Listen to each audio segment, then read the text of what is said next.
What's up? Ghost Fictions is here, and we're back again. This is the second part of a story where Issei got a gaming system and became a player. But before we start, please consider subscribe to the channel and give this video a like. Don't forget to check the description for more informations. Now, let's get into part 2. Issei came back from the meeting with Artemis and to be met with his mother in front of him with a stern expression.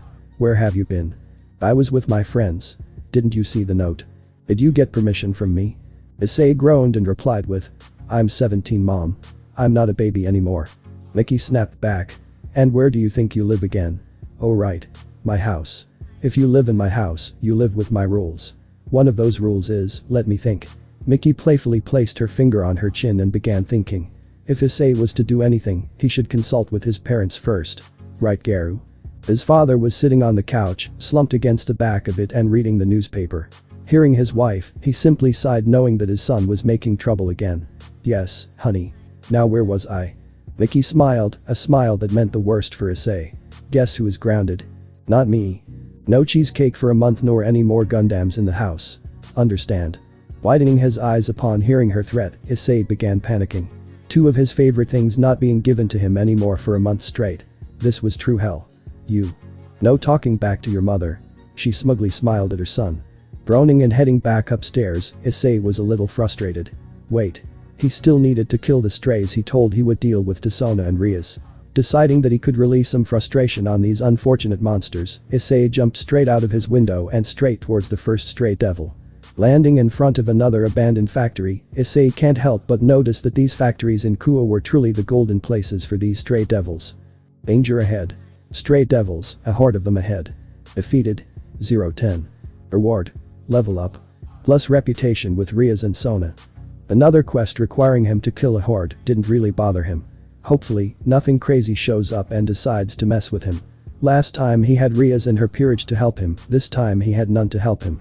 Busting the door down, Issei was met with a stench of cold raw blood crawling up his nose. He shivered in disgust before calming down, thanks to the wide aura returning. Oh. Another one decides to show up. He heard a stray from above. Turning to see the stray, it was a Rachin. With her 8 legs and huge spider body connecting to a small fragile humanoid body, Issei noticed that she wasn't alone. There were 8 Arachin hanging up on the ceiling. Name. Arachin. Idol. Stray devil. Race. Devil. Level. 30 to 35. HP. 2600 to 2700 2600 to 2700. MP. 800 to 850 800 to 850. STR.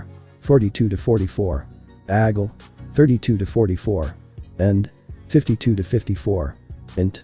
32 to 34. Okay. They were pathetically weak. Issei guessed that the reward for beating them was just finishing the quest. Rushing in, Issei closed the distance instantly and began slicing and dicing. On the other side of the spectrum, Rias was seen extremely frustrated and worried.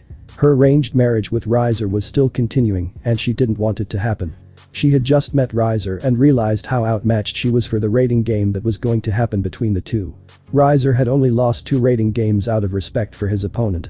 Rias only had a third of the members that Riser had and one of them was locked behind reasons. She didn't know what to do. Rias, we should get help. From someone. We need Issei's help. He's the only hope we have. Your brother can't do anything and no one else we know is strong enough to beat him. Akeno. I will not bring my problem to Issei. He does not need to help me nor need to know this. I don't want to be the type to ask others for help for a problem that I can solve. Rias declared and continued sulking. Rias. We don't have any other plans. We only have 15 days. Riser was only giving us pity for the fact that we only have 4 members against his full peerage. Even her queen was getting worried, but that was when Kiba stepped up. We just need to train and become more powerful. But do you really think we can become powerful enough to beat him? What else do we have? We must fight for our survival. We won't be given a scapegoat, we won't be given a magical opportunity, we must make our opportunity. Kiba declared while Rias nodded.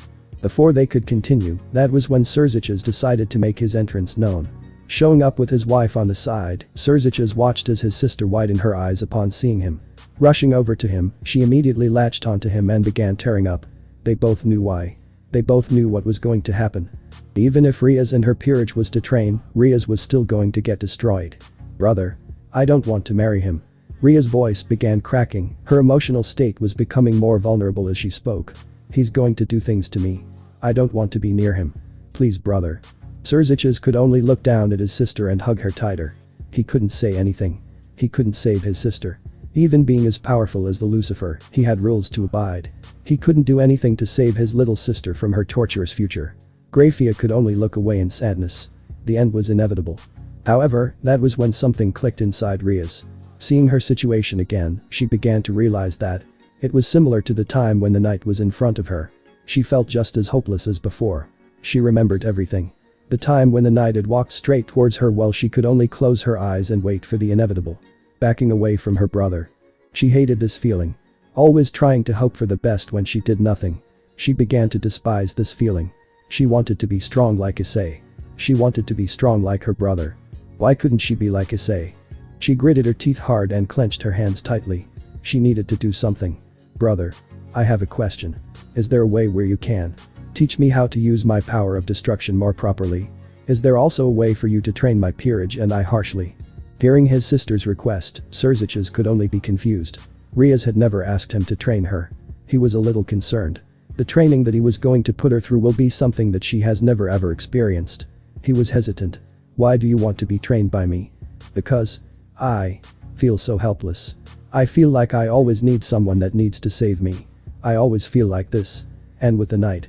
I felt the same way and nearly died. I want to do something. I want to be like Issei. He got beaten up and got right back up to beat the knight. I want to be like that. I want to be able to get right back up and, even when the task seemed impossible, I want to overcome it like him. Ria's aura began glowing with the more words she continued saying. Seeing his little sister with such determination, seeing her glowing with such a brilliant aura, her brother could only smile in gratefulness. Thank you. Issei Haidu for this. I will now train my sister for the first time. Riaz was going to experience hell. Quest completed. Stray devils, a horde of them, ahead. Defeated. 10 tenths. Reward. Level up. Plus reputation with Riaz and Sona. Finally. He was done with dealing with the trash. However, he felt someone was approaching him. Turning around, he was met with Sona staring at him with amazement. You beat them. All 10 of them. Yeah. I was just about to speak with you. Well, you made my job a lot easier. Sona was still shocked. She knew that her entire peerage and Ria's peerage was definitely going to have issues with dealing with a couple of them at once, but to deal with all 10 by himself. Sona was finally beginning to understand what Riaz was saying when she was saved by him. He was powerful. Thank you. You don't know how much this means. You just saved us so much time and pain. Shrugging his shoulders. Just doing my job. Walking away from her, Issei did turn around and ask something. Say. You did keep your end of the deal right. About the phone call thing. Sona chuckled. Of course, Riaz was the one that immediately did it. She made sure to stop anyone from calling your parents. Issei smirked. Riaz was definitely becoming a much better friend than he thought. Speaking of which, Issei thought it was about time to check the reputation between the two people he knew he helped. Reputation system. Artemis thinks of you as friend and someone that she could trust.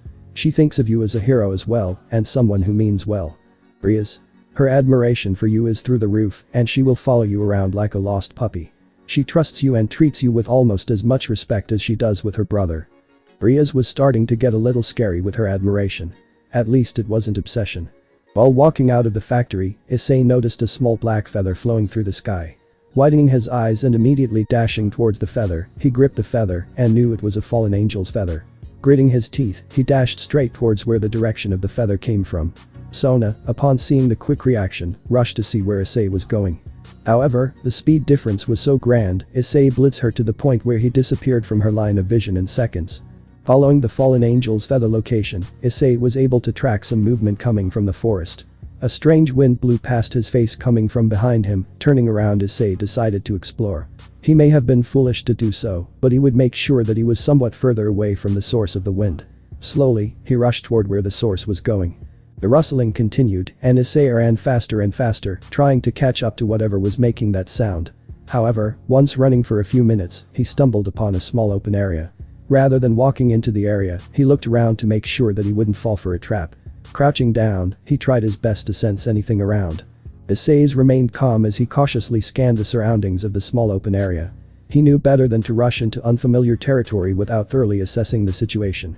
He crouched down, his senses on high alert, as he carefully examined the area for any signs of traps or hidden dangers. The open area was bathed in dappled sunlight filtering through the dense canopy of trees above. The grass under Issei's feet was slightly damp, indicating recent rainfall. His eyes darted from one tree to another, searching for any unusual signs or disturbances. The rustling sound that had led him here had ceased, adding to the eerie silence that enveloped the area. Issei took a deep breath and focused his senses, attuning himself to the subtlest of details. He closed his eyes momentarily, relying on his instincts to guide him. When he reopened his eyes, he began to meticulously examine the ground for any anomalies. He noticed a few small pebbles scattered haphazardly on the forest floor, leading towards a particular spot. Issei's curiosity piqued, and he followed the trail of pebbles, his movements deliberate and cautious. As he approached the designated spot, he noticed a faint outline in the grass, an almost imperceptible indentation. A hidden area.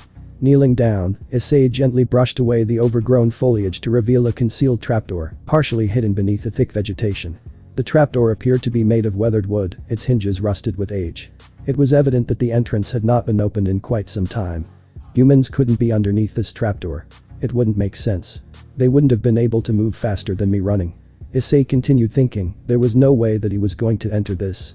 He only had one more chance at life, and he wasn't going to waste it with such a foolish risk. Backing away, Issei charged a small energy wave with his sword, moving away and hiding underneath the trees, placing himself within the bushes. Issei swung his sword, and a small explosion occurred. This explosion alerted someone as a few seconds after the explosion, a fallen angel began peeking out through the trapdoor. Looking around, the fallen angel moved from the trapdoor and began soaring through the sky. Humans. Ignorant little vermin, they seem to think playing around with their gadgets is a good idea. Looks like I'll have to kill you vermins. Name? Fallen Angel. Title? None. Race? Fallen Angel. Level? 42. HP? 2600. MP? 2400. STR? 47. AGL? 51. End? 52. Int? 32. Bonus? Plus 20% damage to devils. Issei frowned upon hearing what the fallen angel had to say. Clenching his hand around his sword, Issei began thinking. That expression. That same expression of disgust and disdain. It reminds me of her. It reminded him of Rainer. Ever since his fear of women slowly appearing, the lifeless traumatizing face of the dead woman. The poor dead woman, at the church where he guessed Rainer hid around, Issei began losing control over himself. However, what Issei noticed was that there was no other fallen angel that was coming out of the trapdoor. There was no way that a lone fallen angel was here. The fallen angel only had two wings, similar to Rainer. Issei watched as the fallen angel began forming light spears. Anger was building within Issei as he watched the fallen angel. It began reminding Issei of Rainer. That was when he finally decided to move, forming a small little ball at the tip of his sword. Issei swung it straight at the fallen angel's head, and boom. Feathers were all that could be seen falling down onto the ground. Issei began walking toward the trapdoor, smiling while beginning to expand his power. They weren't going to come out, and Issei began feeling his anger beginning to increase. With his right hand, Issei formed a huge energy wave and swung it right into the trapdoor. In seconds, he could hear screams as a huge explosion surfaced on the ground. Leveling the trees around, Issei watched as a larger portion of black feathers began raining down onto the ground. He didn't know how many he killed, but he knew that it wouldn't end then. New major quest. Survive. Objective. Kill all traces of fallen angels in area. Reward. Level up x10. Plus new title. As Issei stood amidst the aftermath of the explosion, black feathers littering the ground, a sinister presence began to fill the air.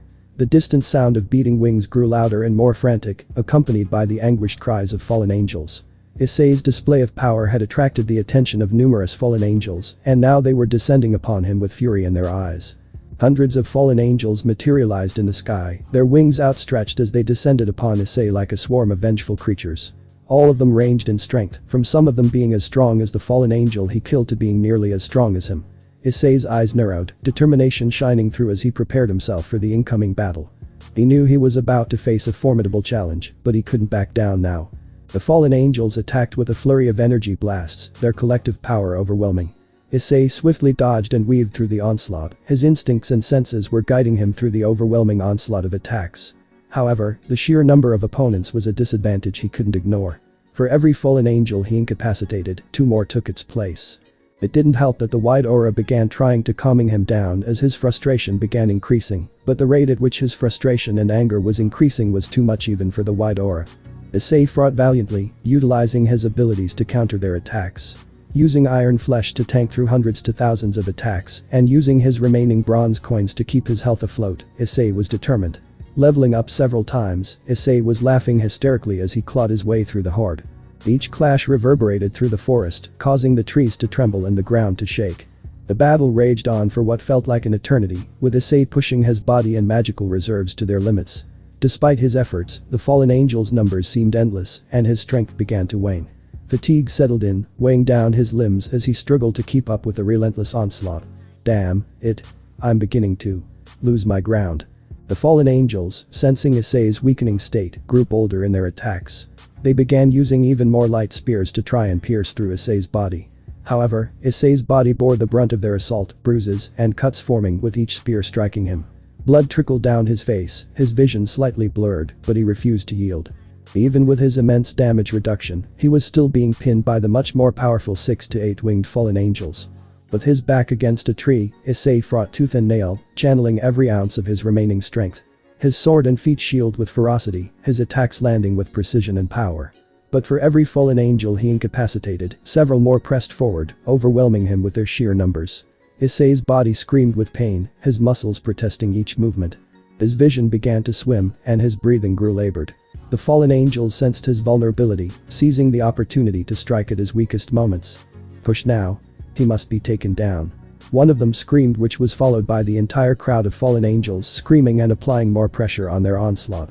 He began getting reminded of his incident with her and the incident with the poor woman whose face he could never forget. The same face that still haunts him with the soulless eyes, the gaping mouth, and the tear marks that covered her face. Ria's was his only saving grace. The woman that showed him that she was a true friend. Even if she didn't know him much. But just having someone that truly cares. It helps. Seeing the anger. Seeing the rage. Seeing the hatred. Seeing the disgust. He just couldn't do it anymore. Kill him now. He deserves no mercy nor love. Just those words. Finally did it. Issei snapped. Energy wave. Chaotic manipulation. New skill unlocked. With his entire body glowing with a bright white light, the fallen angel horde could only watch as Issei began laughing hysterically. I'll kill you all. I will kill you all. I will kill you all. In an instant, a gargantuan explosion occurred. Expanding at speeds faster than the fallen angels could react to, the fallen angels didn't have a chance to scream as they were disintegrated. They could only watch as each one of their members began burning away. The sheer explosive power from Issei's explosion began erasing the very nature that surrounded them. The once beautiful green forest was reduced to a crater filled with nothing but sand, glass, and a beaten, bruised, bloody Issei standing in the middle of the crater. How many did he kill? He lost count. There were easily hundreds. Yet he was still smiling. Rainer, I will kill you. No matter what it takes. New major quest completed, survive. Objective. Kill all traces of fallen angels in area. Reward. Level up x10. Plus new title. New title unlocked. The Slayer. Effects. Plus 25% damage onto supernatural beings. He ignored the title message and continued staring into the distance. Name. Issei Haidu. Title. Guardian of Kuo. Race. Iron Golem. Level. 63. HP. 2000-9700s. MP. 0560.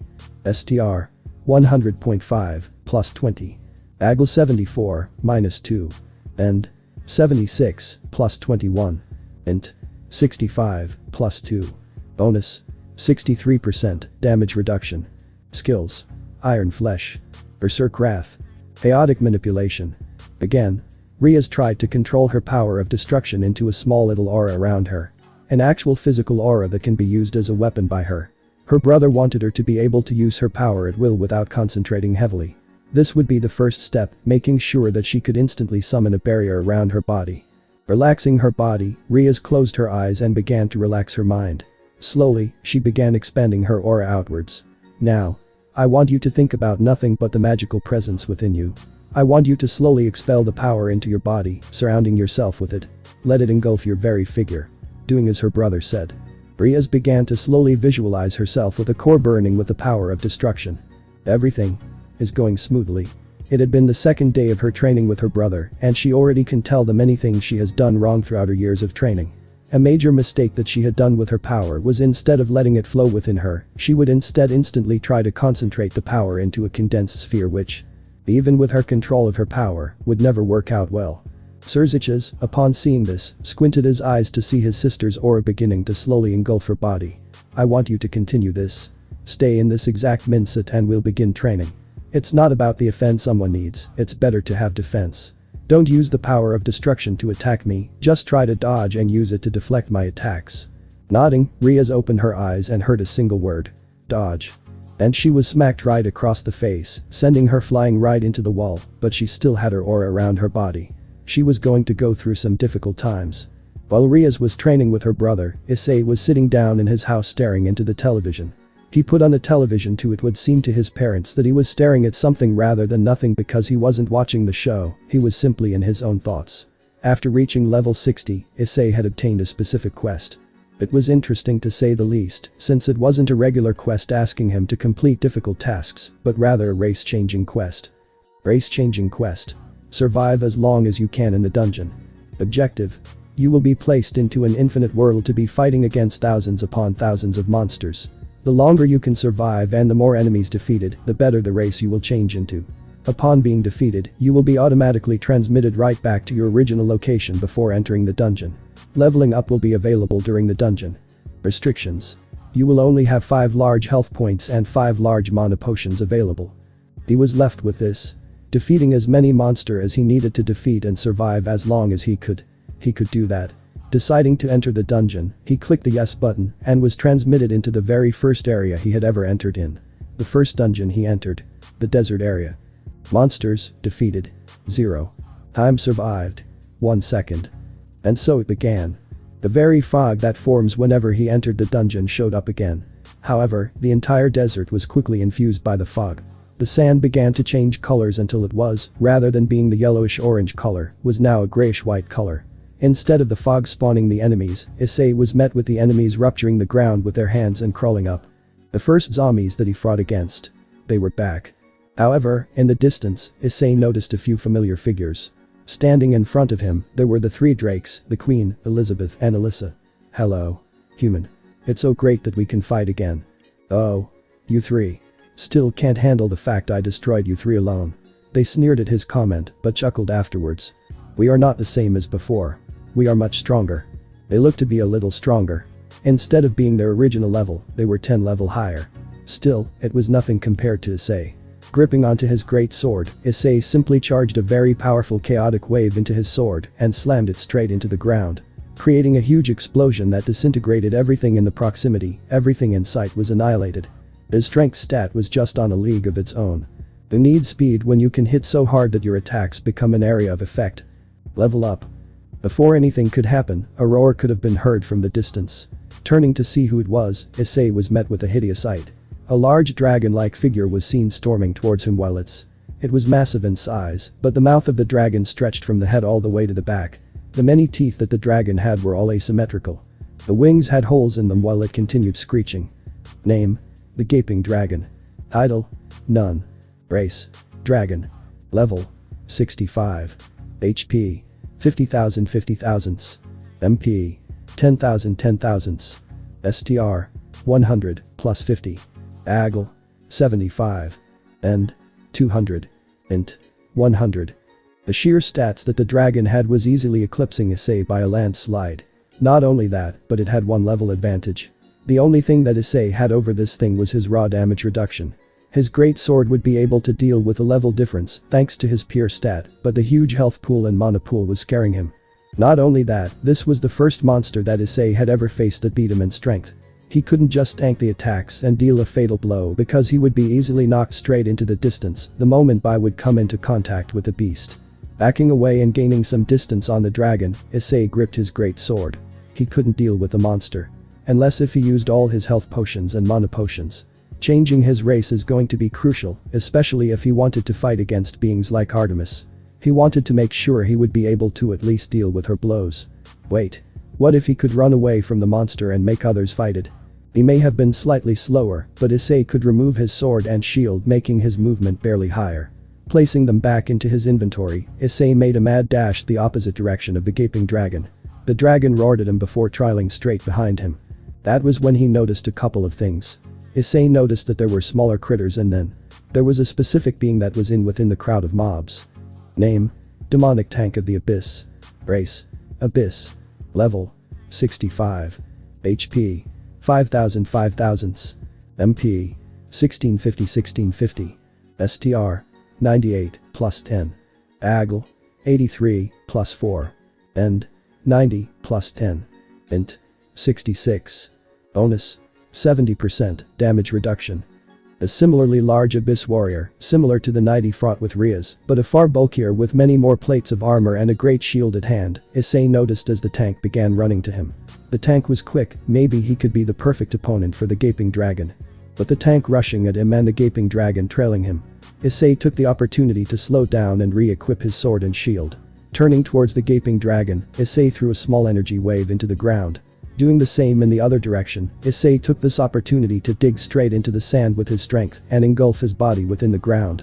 He had only hoped that the tank and the dragon would fight. Once the smoke had cleared, the tank was face to face with the dragon. There's one rule with these monsters. They had no allies. The tank immediately, with its great sword in hand, swung at the gaping dragon and was able to take a small nibble at the health pool. The gaping dragon in response screeched and, using its tail, swung around and slapped the tank away. However, the sheer damage reduction and armor that the tank wore had simply tanked the blow. Using its sword again, it had swung and sliced at the gaping dragons again. While the two monsters had continued fighting, Issei had dug his way to a reasonable distance and opened a way for him to get out. Seeing the two fight, Issei noticed their health pools. Gaping dragon: 49,800 49,800s. Tank: 4980 4980. Dear God. This was going to be a painfully long fight to wait out. Watching the two, Issei noticed that the knight was just tanking everything, while the gaping dragon was using its sheer size and strength to try and damage the thick armor that the tank wore. Deciding to come back later, Issei rushed away to defeat some of the smaller critters. While Issei was going to be there for a while, Artemis was currently walking towards his house.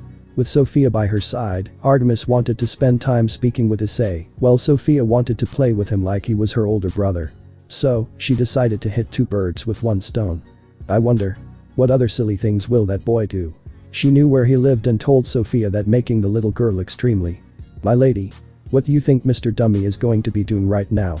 Artemis could only warmly smile at her before ruffling her hair. I'm guessing that Mr. Dummy is probably studying for an exam or something. I don't know what kids his age do.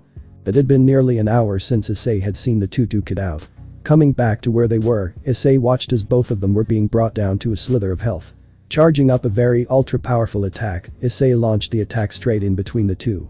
Since the two were already so began up from each other, they weren't able to react in time, and the attack engulfed the two. The gaping dragon could only scream in pain as its body was finally incinerated, while the tank could only watch as its body was reduced to nothingness. Issei had won. He had beaten the two. It didn't matter if he didn't even fight them, it didn't matter if he did it the cheap way, it mattered that he survived. Level up x4. Plus 2 Titanite shards. 4 level ups was a lot. They must have been 2 boss level creatures. Sitting down and watching the clouds beginning to circulate around a specific point, Issei really didn't have any.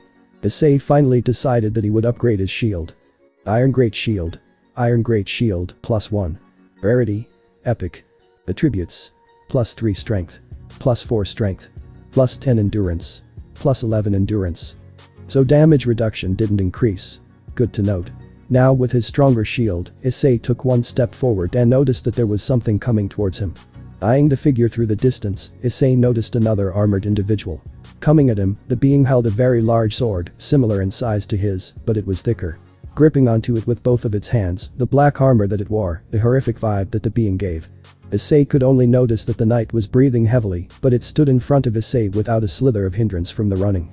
Name: Black Knight. Race: Unknown. Level: 70. HP: 5500 5500.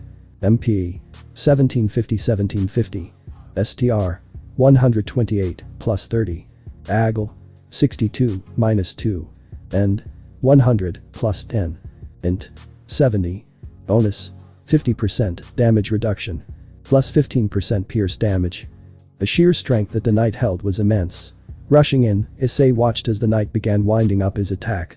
As he began preparing for his attack, aiming to use his damage reduction and berserk wrath to his advantage combined with iron flesh, he was met with the instant swing from the Black Knight. Being interrupted, Issei could only swing back, but the strength difference was massive. Issei couldn't handle the strength difference and was absolutely blasted back into the distance. This was another instance where the opponent was just him, but had a better build. The only thing Issei had over his opponent was the sheer health pool difference. Using his shield, Issei thought of parrying one of the swings. Waiting for the knight to rush at him, seeing the steps as the knight was much slower than him, Issei watched as the swing came down at him. Perfectly timing the parry, Issei was met with his shield being overpowered and him being slammed into the ground from the sheer strength of the swing. Gasping, Issei rolled to the side and was able to dodge a deadly blow. Jumping back, Issei quickly activated Berserk Wrath and slammed his sword into the Black Knight, but the Black Knight was able to block the spinning attack with his own sword. Trying again, Issei backed up, with the knight watching his every move through its crimson-colored glowing eyes. Using iron flesh, Issei rushed in and slammed his sword into the knight again, but he was met with a stronger swing that sent him back. Attempting it again, as Issei's blade clashed against the Black Knight's once more, a surge of frustration coursed through him. The weight of his every strike seemed insignificant against the unwavering might of his opponent. Each collision reverberated through his arms, threatening to shake his resolve.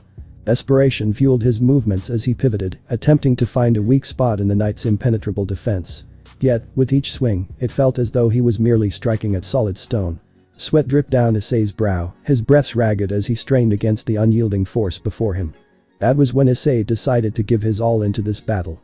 Using his chaotic manipulation, he began channeling energy into his body, similar to before he nuked the forest, and made his every move more powerful and his speed more precise and agile. Yet, even in his heightened state, Issei could sense the weight of his own exhaustion bearing down upon him. His mana was beginning to decay since he had iron flesh and chaotic manipulation activated at nearly all times. His limbs screamed in protest with every movement, a stark reminder of the toll his relentless combat had taken. But he refused to relent, his resolve burning bright even in the face of overwhelming odds. As the clash continued, each blow exchanged between the two combatants echoed with the intensity of their struggle. The only person to take damage was Issei as he was taking damage from the shockwave of the knight's brutally punishing attacks. But as the battle raged on, Issei found himself grappling with a sense of doubt. Was he truly capable of overcoming this formidable foe? The weight of uncertainty threatened to consume him, yet he pushed it aside, focusing instead on the rhythm of his own heartbeat, the steady cadence of his breath. And then, in a moment of clarity, Issei saw a weakness. Issei noticed a small little crack on the lower part of the leggings that the knight wore. The knight screamed before enhancing himself in a blackish aura. However, Issei saw how he could win. Rushing in once more, Issei entered his inventory and pulled out his sledgehammer and threw it with all his might straight into the helmet of the knight. Being confused, the knight wasn't able to react and was hit straight in the head. Slightly annoyed, the knight tried to refocus on Issei, but another sledgehammer came homing in on its head. Seizing the opportunity, Issei, with Berserk Wrath, Iron Flesh, and Chaotic Manipulation, slamming his great sword right into the open crack. Shattering the leggings, the Black Knight could only scream in pain before Issei energy manipulation caused for an explosion to engulf the two. Hitting the Black Knight right in the critical point. The Black Knight was blasted backwards. Not stopping there, Issei charged a nuclear blast with his great sword. It's all or nothing. Charging the blade with all his mana. The size of the energy blade covering his great sword began increasing. The size began tripling, quadrupling, quintupling. The Black Knight watched this and began engaging its own version of an energy blade. When the two finished, Issei and the knight rushed in. Issei swung his blade while the knight did the same. But Issei was faster. Instead of swinging to collide with the Black Knight's blade, Issei swung to throw the Black Knight off. Purposely missing and narrowly dodging the Black Knight's blade, which erupted with a huge energetic wave of darkness behind him. Issei seized this opportunity to stab the knight straight in the critical weak spot and allowed for his great sword to deliver a nuclear bomb right inside the Black Knight. Screeching in pain, the Black Knight watched as his entire body exploded from the inside out. Once the smoke cleared, Issei was seen standing with his entire front side burned from his own attack. What remained of the Black Knight was his sword. He leveled up twice from beating the knight. Weapon name: Black Knight Ultra Great Sword. Rarity: Legendary. Attributes: plus 30 strength. Plus 15% pierce damage.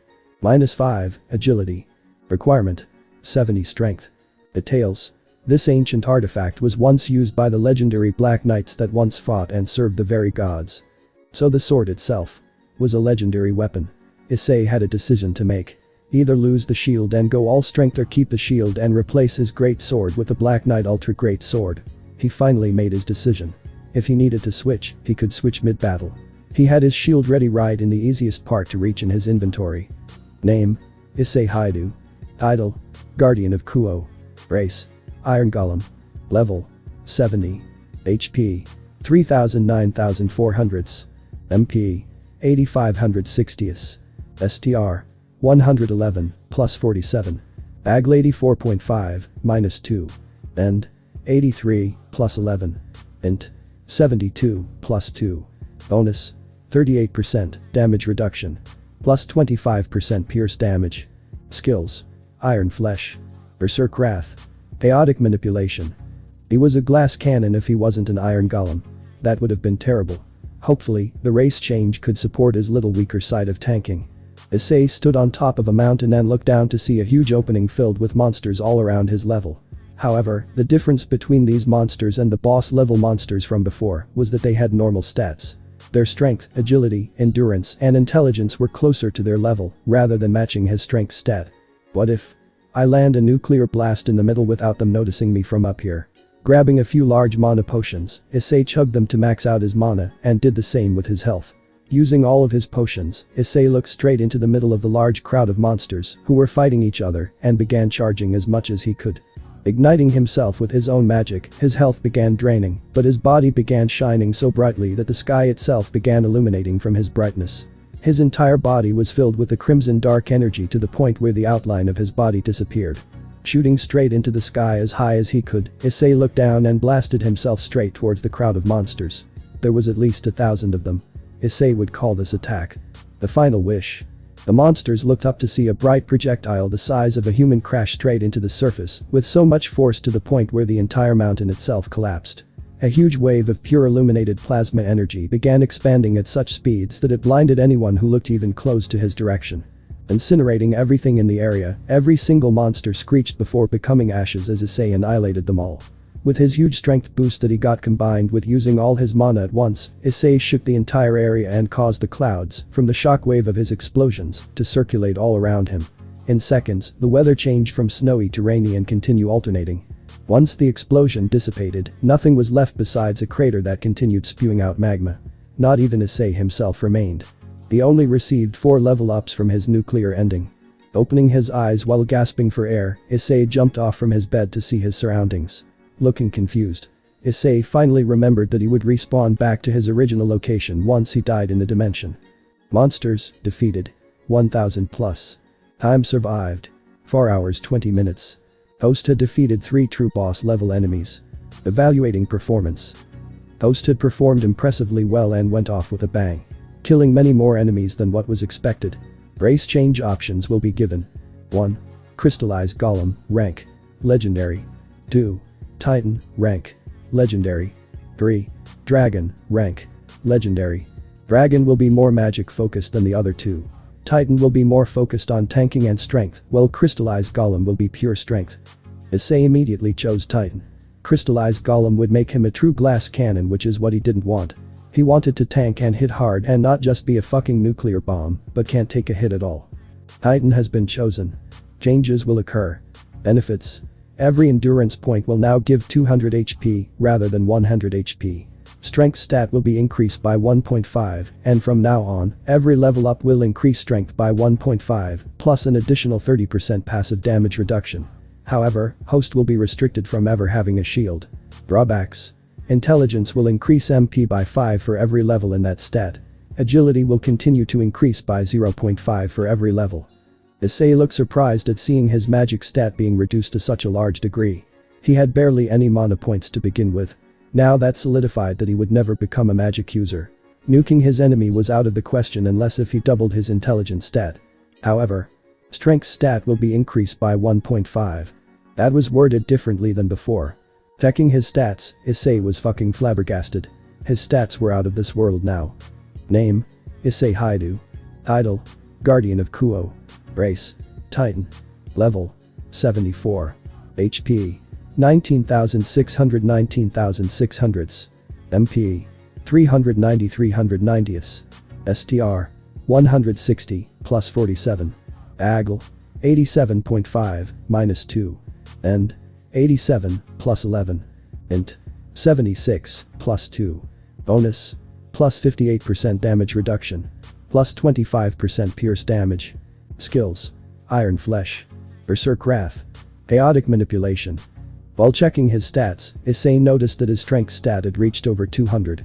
Just the boost from becoming a titan was able to shoot his strength all the way up. He could easily crush Rias if he wanted to. Not only that, but his health pool was reaching absurd levels. While Issei was paying attention to his stats, he didn't notice his body beginning to change. Instead of growing, his body began shrinking to the point he was his normal size. However, the difference was that his muscles began to become super ultra dense. His body was the same before he became a golem in height, but his muscles were bulging out of his shirt to the point where he was just muscular to the point of it being way beyond excessive. Taking a single step forward, Issei felt his room slightly wobble. Holy shit. How much do I fucking weigh? Also, I need to ask someone with more magic to help me make everyone think this is my normal body. At least use magic to make my parents think that. While Issei was in his room, someone else was at the door. What do you mean he isn't here? Artemis was bamboozled. He usually does this.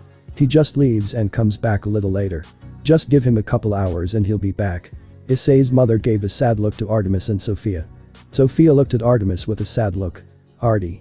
Is this the right house? Artemis nodded. Don't worry. We'll wait here for that silly man to show up. Hey. My little boy is not silly. My Issei is a brave hero. Artemis chuckled at hearing the mother defending her son. I'm not denying that. That boy is truly a hero. He saved his little girl and her best friend from dying. I will forever always be in debt to him. His mother simply smiled upon hearing her son's great achievements and moved to the side of the door and let the two in. Artemis gladly entered the house while Sophia rushed inside towards the living room. Oh my gosh. It's a TV. Being amazed, Sophia rushed to the TV and began watching the shows with sparkles in her eyes.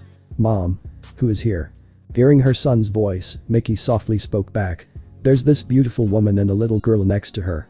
Oh. Could you tell them that I am in my room and they can enter if they want to see me? Artemis, upon hearing this, nodded to Issei's mother and walked with Sophia in her arms to Issei's room. Upon opening the door, she noticed a smaller Issei standing in the middle of the room. His shirt being a little large and his body being small.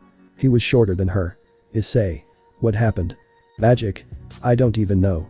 Shrugging his shoulders, he looked to see Sophia in Artemis's arms. Mr. Dummy. Is that you? Sophia questioned while being hesitant to hug the new Issei. I don't know. Is that little girl the one who cried to the big bad Cyclops? Upon hearing that, Sophia leaped out of Artemis's arms and rushed to Issei and hugged him. Mr. Dummy. Small little girl. Issei hugged the girl back. Artemis. I need your help. Badly. After a few minutes, Issei was seen sitting down in the living room with Artemis right next to him and Sophia on his lap. The TV was playing with some cartoon and Sophia was ultra fixated on it. Hey. Issei. I wanted to ask. Can I speak with you privately? Looking at her, Issei noticed her body tensing and her gaze averting from him. She was definitely going to tell him something vulnerable to her. Deciding that she was willing to ask him and wanting to tell him, he nodded softly. Sure. Sophia. This show will be running on for a while. Just stay here. Mom, could you make sure that Sophia doesn't do anything stupid? Sophia pouted. Hey. You're Mr. Dummy, not me. And you're also half my age. Now go back to watching or I'll be shutting the TV. Sophia quickly went back to watching the TV in hopes that Issei doesn't turn it off. There was something telling Issei that he was going to be in for a long day with this talk. Wait. Why did she even want to tell him something important? I wanted to start with this. The reason to why. Artemis wanted to tell this story to someone else that wasn't a part of her family. She always was supported by her family. Her brother and her father always supported her decisions. However, she never got the feeling of having a true friend. Having a true person to speak with. Ever since she met this strange boy. He was always weird to her. Staring at her with no intentions and just wanting to get away from her immediately. Being kind to her and even saving her little ones. There was something in her that told her that she should trust him. Do you know why I call men sinners and hate them? Issei shrugged his shoulders. Was it because one of them cheated on you? She shook her head and Issei tried again. Because one of them abused you? She shook her head once more. Maybe. Because one of them stole your fries. Artemis could only chuckle at the silly response. No. It's because one of them used my naivety against me and tried to force themselves upon me. Widening his eyes, Issei was not expecting that as an answer. Artemis continued her little story. You see, I was a naive woman. However, it felt like it was love at first sight. I had heard the many stories of men. How they were beasts. How they were monsters. But Orion was different. He was a true warrior. And he was someone who was interesting in my eyes. I would frequently go to his island and play with a mere mortal. Artemis smiled upon remembering the good times she would enjoy with Orion. I loved that man with the bottom of my heart. But I feared that my father would have struck him down if he found out about our love. Issei was just sitting down and watching this unfold. New knowledge for him. However, there was a day where my brother found out. He told my father and I feared for the worst. Turns out, I was what your mortals call a paranoid girlfriend. My father accepted it and it was the happiest moment of my life. Then, Issei noticed the sudden shift in her facial expression. I wanted to be with this mortal for the rest of my life. However, with my naivety came the betrayal. One of these days, Orion had decided to force himself upon me, assaulting me while I was at my most vulnerable times. He nearly succeeded before my brother had appeared and struck him with his magic. I quickly got my bow. And I couldn't kill him. I just couldn't believe my eyes at his betrayal. The one thing that I meant was the one thing that he wanted to break. That's why I had to banish him into the constellation after my brother had killed him for me. To always remind me of where my hatred began. After hearing the short story, Issei noticed the tears rolling down Artemis's beautiful face. She was broken like him. No. She was in a far more vulnerable state than him. She suffered a betrayal that started out as true love. She was betrayed by her first love. Like he was. Artemis. The goddess looked at him with her eyes filled with tears. I know I can't say anything meaningful that wouldn't come out cliché. But there is one thing that I want you to know. Walking gently to him with his goofy oversized shirt, he slowly wrapped his arms around her. Artemis froze a little at the touch, but she didn't pull back. It was evident that he had good intentions. All those nightmares you must have experienced. All those dreams and hopes all crushed within a blink of an eye. It's time to let them go. Hugging her tightly, Issei watched as she broke down into his hold. I may not be the smartest when it comes to love or friendship. But I for sure am a shoulder you can cry on. She leaned more into his chest while hearing his words. I may not be able to take away the pain that Orion caused. But I sure as hell am a friend you can rely on. Artemis wrapped her arms around Issei and snuggled her head into his neck. Have no fear, Artemis. For I am here. There was one thing that people never understood about Issei. Perversion was what people always described Issei as, but the truth was that Issei was willing to help anyone in need. He was someone that never wanted to see someone go through pain when he could always be there to help. He didn't want to see people that he knew go through pain. It was something that always made him unique. However, people always remembered the bad in others rather than seeing the good. In this moment, Artemis saw the true Issei. The one that society never looked to. The one that society threw away and branded him the treacherous pervert. This was the Issei that Rhea saw. The hero that wanted to save all. Even when his words suggested otherwise. I promise, Artemis. I will ease the pain to the point where you will forget about Orion. Artemis could only smile a little bit. The words were cliché and she knew that there was a very little chance of it happening. However, just hearing the words. Just seeing her little hero being so determined. It sent this warm feeling in her heart. Issei was different compared to nearly all the other men that she had ever met. Oh shit. She's starting to crush me. Artemis didn't care about anything else at the moment. She remained in Issei's hold. Nearly crushing him with her godly strength. Thank you. My hero. Reputation with Artemis has shot through the roof. You have changed, Artemis. Great job, Issei. Now Rhea's is the least of your worries. Now this goddess is going to be showing up at his house frequently. While Issei was comforting Artemis, Rhea's was on her grind. She was already bruised, beaten, and bloody from the beating that her brother gave her. However, she had become much more powerful in the way that she is able to infuse her body with her magical powers. Simple fixes from her brother had exploded her power into levels she never thought she could reach. There was only one thing in her mind. This time, I'll be the one to save you, Issei. She smiled before closing her eyes to rest from her injuries. She would be treated with some phoenix tears to bring her back to full capacity. Her rating game with Riser was fast approaching. An entire week had passed. Issei had decided to spend time with his family and Artemis, who would frequently visit. Each day Artemis would show up, Issei would notice that a reputation for him was increasing. He never checked what a reputation for him could be described as, but he knew that she was very fond of him. Issei. How about we watch the newest horror movie together in the theater? Artemis asked while noticing Issei was staring into the ceiling. A new movie? Horror. Sure, this will be fun. He was really looking forward to her screaming and crying. This was going to be a very fun moment. After a little bit of time to travel and sit down with their popcorn in hand to watch the movie. Issei watched as Artemis was very excited to watch this movie. A couple of minutes into the film. And she was sitting on his lap and hugging him tightly to hide from the movie. Issei. I don't want to watch the movie anymore. Doing what he did best. He simply continued watching the movie as he hugged her. This woman was very confusing. He was just going to be a very good friend. Placing her down, Issei turned to her and spoke. Don't watch the movie because of the scare. Watch it for the goofy parts. For example, the scary monster in the movie is just a cuddly teddy bear with bad breath. Trying to soothe her fear out, Issei watched as Artemis nodded slightly. After a few hours. Artemis was just hiding her face into his chest. Artemis was quite clingy to him. This has been happening for the past couple of days. Issei didn't think much of it. She was just like this naturally. Right. After arriving back in his house. Artemis decided to leave. That was when he noticed that another presence was in front of his house. Noticing Serzich's in front of his house, he was confused. Lucifer. What are you doing here? I wanted to invite you. To Ria's first rating game. She wanted me to invite you to watch the rating game from the VIP section. Staring blankly at him, Issei responded. What the hell is a rating game? Oh. It's like a game of chess. Alright, let me cut to the chase. It's where a team fights against another team in a specific area. Their combat abilities will be showcased and the winner will be the last team standing. Like a team deathmatch. Without the death part. Yes. Do I have to go? Serzich's laughed at this. Ria's really wanted you to come. It would make her day to show up. Plus, she wants to showcase her abilities to you. Issei really didn't want to come. He was going to figure out a way to get back at Serzich's after this. Not only did Serzich's promise him food, but he also said that he would get free drinks. The food was just a simple piece of bread. Issei's disappointment was immeasurable and his day was ruined. That was when the raiding game began. Riaz was standing on top of a replica building of her occult building. With her hair being tied into a ponytail and her dress being more appropriate for battle, some armor and a proper sword, she stood proud and tall in front of Riser's peerage from the distance. Name. Riaz Gremory. Race. Pure Devil. Title. Heir to the House of Gremory. Level. 52. HP.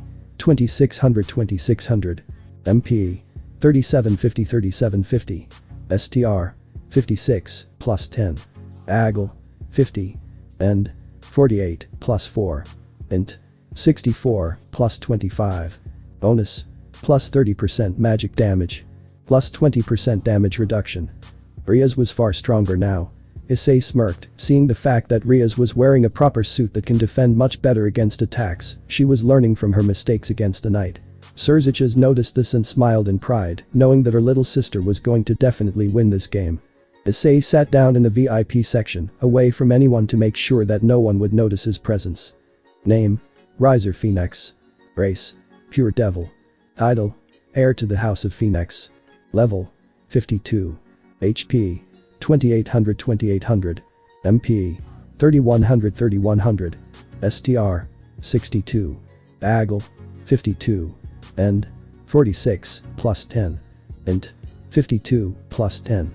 Bonus. Plus 2% HP regeneration per second. Issei knew that Riaz should have an easy time with this. Her peerage members seemed to be more powerful as well. That was when the raiding game began.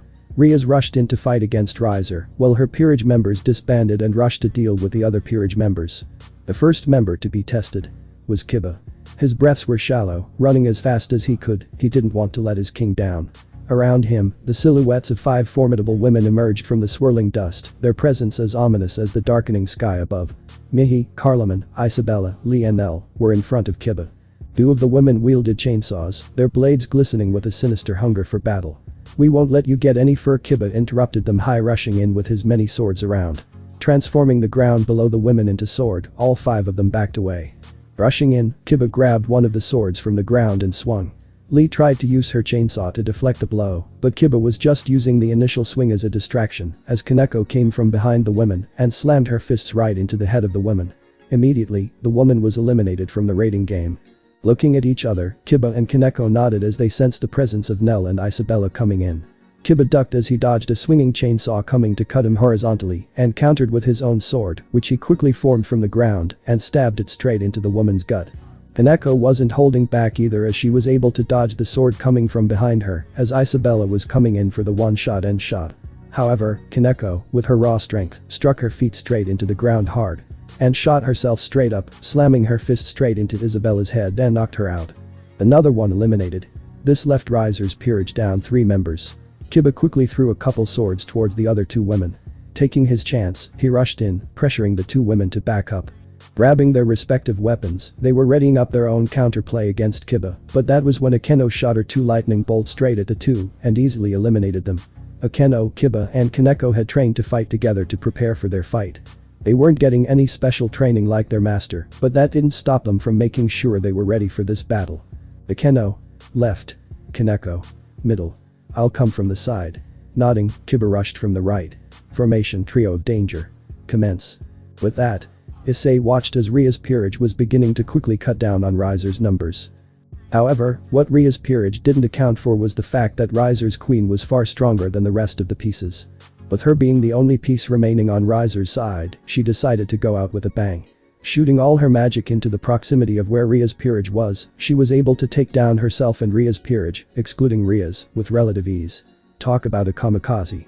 This is just perfect. Ria scoffed. Your queen did have a special attack hidden underneath. Riser wasn't faring any better as he was being humiliated in this game. He never thought that the match would come down to him fighting against Ria's. Rushing right at Ria's, he was going to use brute force into defeating her. He needed to do this for his family. For the sake of the devils.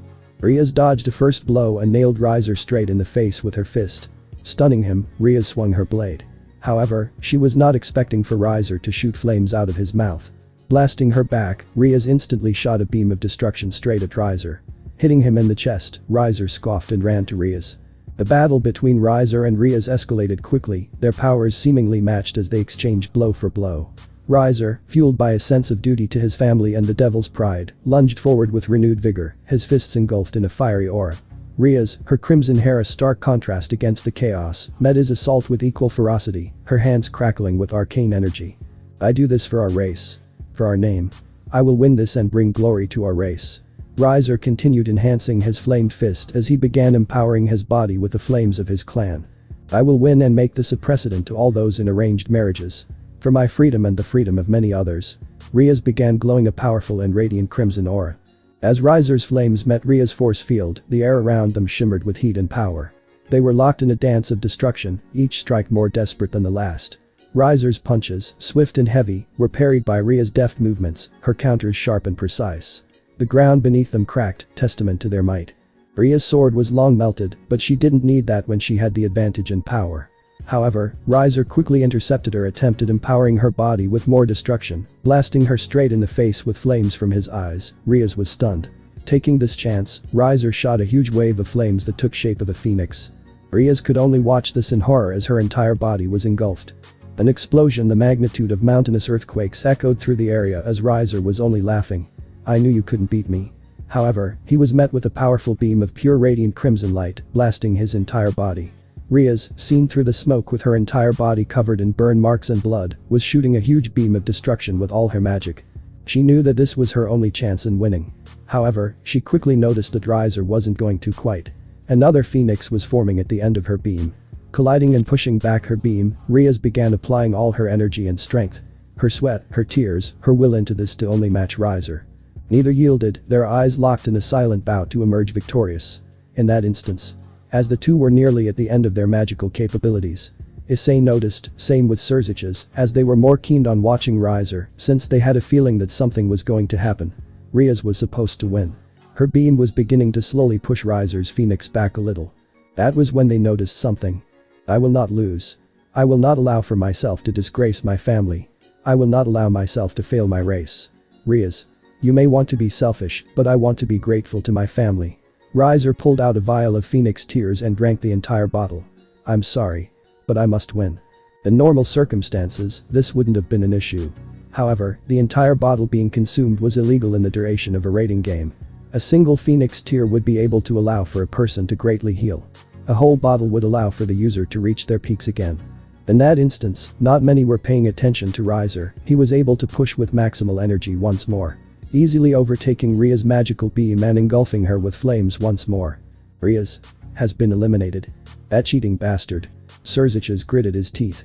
While Issei was sitting there with a distaste of what happened. There was just something about Reiser cheating in such an honorable battle that threw him off in the wrong. Serziches stood in front of Issei. You saw that, didn't you? Nodding his head, Issei knew what Serziches was asking about. It was pretty obvious. He wasn't supposed to win. I have one last step. One last thing to ask. One last way for me to save her. Serziches, the Lucifer of the current underworld, the king of the current hell, kneeled in front of Issei. Please. Come to her wedding and fight Reiser to save her. New secret quest. Save Riaz from her eternal torment. Reward. New equipment. Plus reputation with Riaz. Plus reputation with Artemis. Plus reputation with Riaz Peerage. Host will be given the choice of teleporting back home after the mission to avoid the huge crowd wanting to speak with him after the event. What the fuck? The rewards for this mission were huge.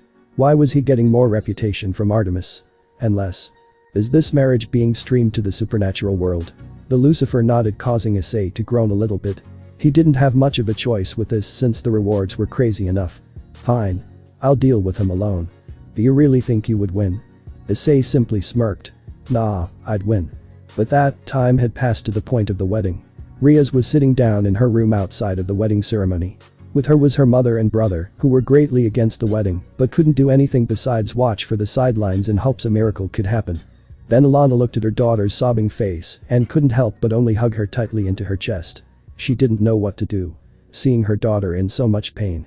It had brought her own tears to roll down her face. Don't cry. Please don't cry. Mom. I don't want to marry him. I don't want to. Why couldn't I win? The two stayed in each other's comfort while Riaz's brother watched from the side. He could only turn his head away in disgust in what was going to happen to his sister. Riaz was left with the only thought and wish she could have. Please. Issei. Help me. The moment she walked out with her family to the stage where Reiser was seen standing, the door to the entrance exploded. Sup motherfuckers. Through the smoke, everyone's eyes widened. Either in disbelief, anger, happiness, or confusion. Issei Haidu was standing in the middle of the doors. Guards. Seize the intruder. Upon Reiser stating the order, the guards rushed towards Issei. Swinging their blades against him, they did nothing. Issei walked straight through the attempts to hurt him and continued walking. No one uttered a word upon seeing the scene in front of him. What is the meaning of this? Reiser's father demanded. You see. Your son here decided to cheat during the rating game. Behind the entire crowd came in the Lucifer. Standing on stage and demanding respect, Serziches stood between Riaz and Reiser. What do you mean? Reiser? Will you explain or will I have to explain? Reiser was getting a little nervous upon hearing the accusation, but he still stayed strong in his stance against the allegations. I guess. I will have to do so. You see. Serziches raised his hands, and a holographic video showed up from the time Reiser decided to drink the entire bottle of Phoenix Tears. Your son decided to go against the rules and drank the entire bottle. Can someone explain to me? What does that mean? No. You must have forged these.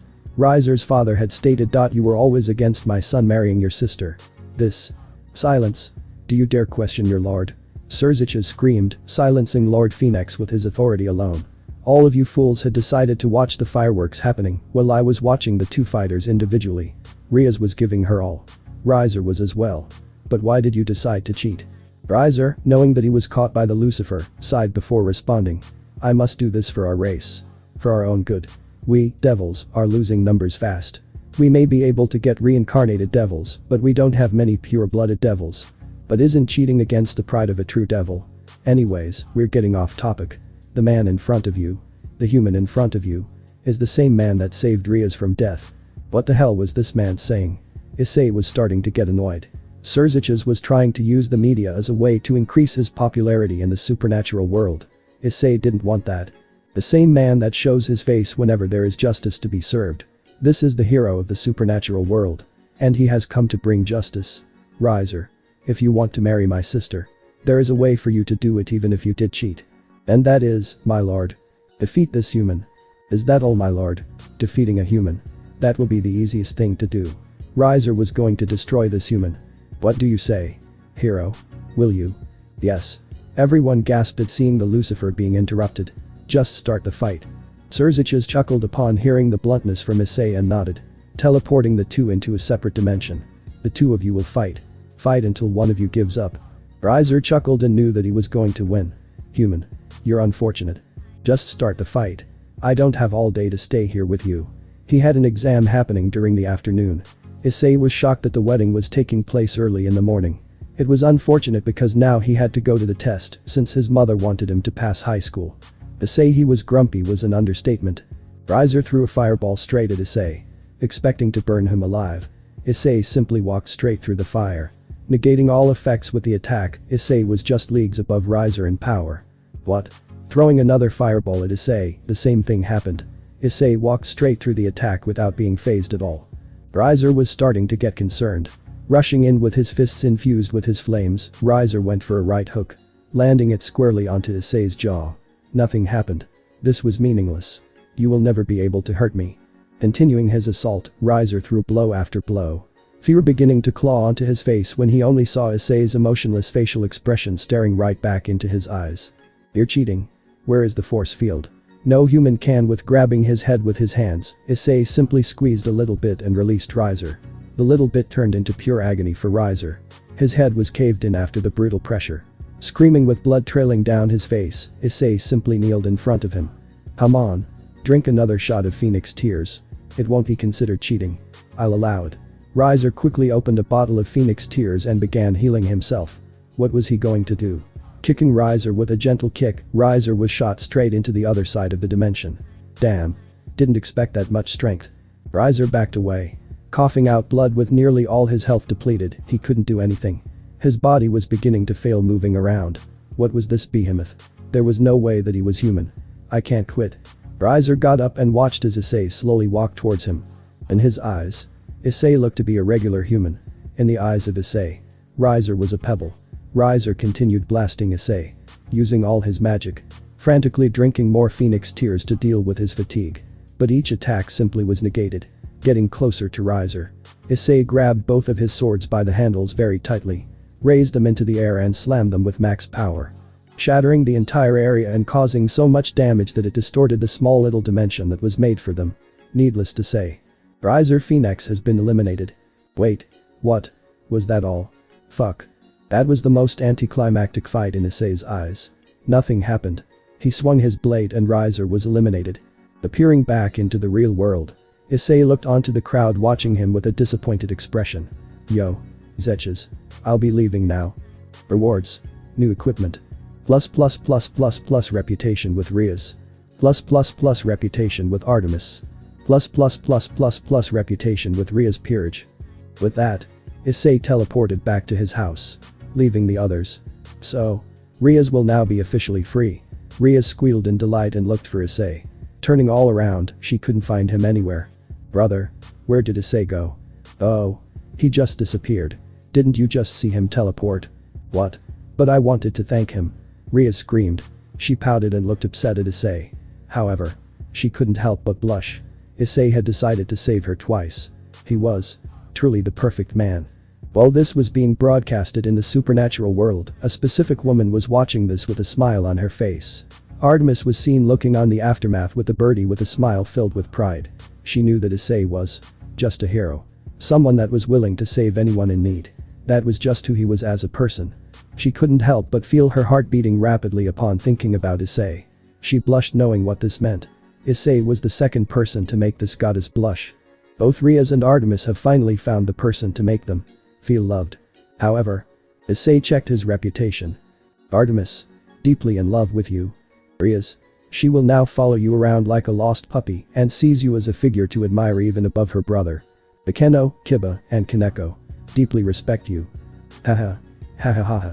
This is the funniest shit I have ever seen. There is no possible way that those two love me. Not in a million years will they ever love me. Issei declared while sitting on his bed. They are far too beautiful for me. There is no way that they would ever want to stay with me. She was right. I will never be able to find love again. I can never trust anyone again. Clenching his chest, Issei felt himself tearing up. Why does the world always want to play with me? Why does this system want to give me false hopes? Rias. The queen of the school. Artemis. The most beautiful woman I have ever met. Being with this lame pervert. No way. No way. If Artemis finds out who I am. If Rias knows what I am. No. No. No. The equipment that Issei got was worthless, since it was just another weapon that was leagues worse than his current ones. Sitting down. It had been a couple of days since the fight with Riser, and Issei didn't meet with Artemis or Rias. He didn't want to deal with them just yet. He was getting a little afraid of them. Why was he becoming afraid of them now when he was perfectly fine beforehand? He just was so confused. Was it because of her? Issei continued thinking about the reputation system. What was so special about him? There was nothing special about him. Issei, dinner will be ready soon. Will you eat right now or later? I'll eat later, Mom. Issei didn't need to eat anymore. The system keeps him alive off of not getting hurt and just resting. Just on his bed, relaxing with nothing to do, Issei continued being silent. That was when he heard a knock from the front door of his house. Getting up and exiting his room, Issei went down the stairs to see two beings with white cloth covering their faces. Issei. Is that you? Name? Irina. Race? Human. Title? Exorcist of the Church. Level? 35. HP? 1600. MP? 1050. STR? 36, plus X. AGL? 39. End? 32. Int? 42. Bonus? Plus 10% damage to devils. Irina. Issei remembered one of his very close friends when he was little being named that. Yeah. Is that you, Irina? Irina took off her cloth from covering her head and smiled brightly. Rushing to Issei and hugging him, she squealed in joy. Finally. I found you. Issei, I can't believe it's you. Pushing her gently, Issei didn't want to get hugged by someone he just met again. Even if he knew her from the past. So. What are you doing here? Classified information. The other girl that Irina came with said. Ignoring her, Issei waited for Irina to respond. Oh. I was just checking on you. Looking at his mother with a serious stare, his mother nodded and walked away. Something was going to happen and she knew her son was going to deal with it. Once his mother was in the kitchen, he led the girls back outside and closed the door to make sure his mother didn't hear anything from this. His father was snoozing away in his own room. What are you two doing here in devil territory? The blunt question caught the two off, but the other girl responded quickly. We don't need to tell you. Then don't. Again, catching them off guard with the bluntness, Irina responded this time. What? I don't really care what you're doing here. So why would I press in asking you? Oh. That does make sense. Is that all you wanted from me? Issei asked, getting a little tired from the hostility that the cloth girl was giving him. Irina shook her head. Since you know of the supernatural world, could we ask you for direction to where the leaders of the territory are? One of them is right in front of you. Irina and the cloth girl doubted his words. But honestly, Riaz is better at me than this. Just go to the school and find the weird building near it. That's where she is. Just don't try anything bad. Or I will kill you. He knew that the system would warn him before anything would happen. The cloth girl finally removed her cloth and showcased her blue hair. Is that a threat? No. What I say is going to happen. Narrowing her eyes, she didn't like that. Are you on the side of the devils? What if I am? What will you two exorcists do with your puny swords and nearly illegal clothing? Grinding her teeth in anger, Zenobia, Issei checked her name from her stats, gripped onto the handle of her sword. Irina, seeing the tension, quickly got in the way of the two. Whoa. Whoa. Whoa. Calm down. We're here in peace. We didn't mean for any frustration. We'll be going. Thank you for the help, Issei. I'll make sure to catch up with you in a little bit. I promise. With that, the two left Issei, not before Zenobia and Issei locked eyes with each other. Issei simply stared at her with an emotionless glance. Should I warn Riaz of what is going to happen? Nah. I have a feeling that she has this under control. Issei took a couple of steps forwards, and the next thing that happened is. The quest. Give Zenobia a reality check. Reward. Information. Very special information. Fuck. With that, Issei had marched his way towards the school to only be met with Riaz and Zenobia making eye contact and the tension in the occult building being at a maximum again. Opening the door, Issei was met with everyone gazing upon him. The moment Riaz saw him, she jumped towards him and hugged him tightly. Nuzzling into his chest. Issei gently pushed her back a little, causing her to pout, but he turned his attention back to Zenobia. What are you doing here? Issei looked at her before speaking. Riaz. What was she telling you about their business here? Without hesitation, Riaz began telling Issei. They came here telling us about their investigation with the 7 fragments of the holy sword Excalibur. Oh. Okay. Looking a little confused, Issei turned to see Zenobia giving him a death glare. Why would you tell him that? He doesn't need to know any of this. He is the hero of this territory and someone that I trust almost as much as I trust my brother. If you think I won't tell him anything. You are dead wrong. Riaz declared while glaring back at Zenobia. The woman in question gripped her sword once more, and that was when Issei had enough. You pick up that sword and I will end you. You will make the entire church your enemy. Will. Not if I kill both of you fast enough. What? Appearing right in front of her, faster than she could even process, Issei looked down to her and smirked. I want you to see how hopeless you are. Swing your sword into me. Zenobia, being mocked, angrily swung Excalibur Destruction right into Issei. But the moment that it made contact with him, it immediately stopped. You can hurt me. Gasping in shock, she swung again. Again. And again. Is this sword special to you? This sword was given to me because of my servitude to the church and my devotion to my lord. Hearing enough, Issei grabbed her sword and smirked. What are you doing? The sword. Is this why you're thinking you're so powerful? Do you really believe that a sword is what makes someone strong?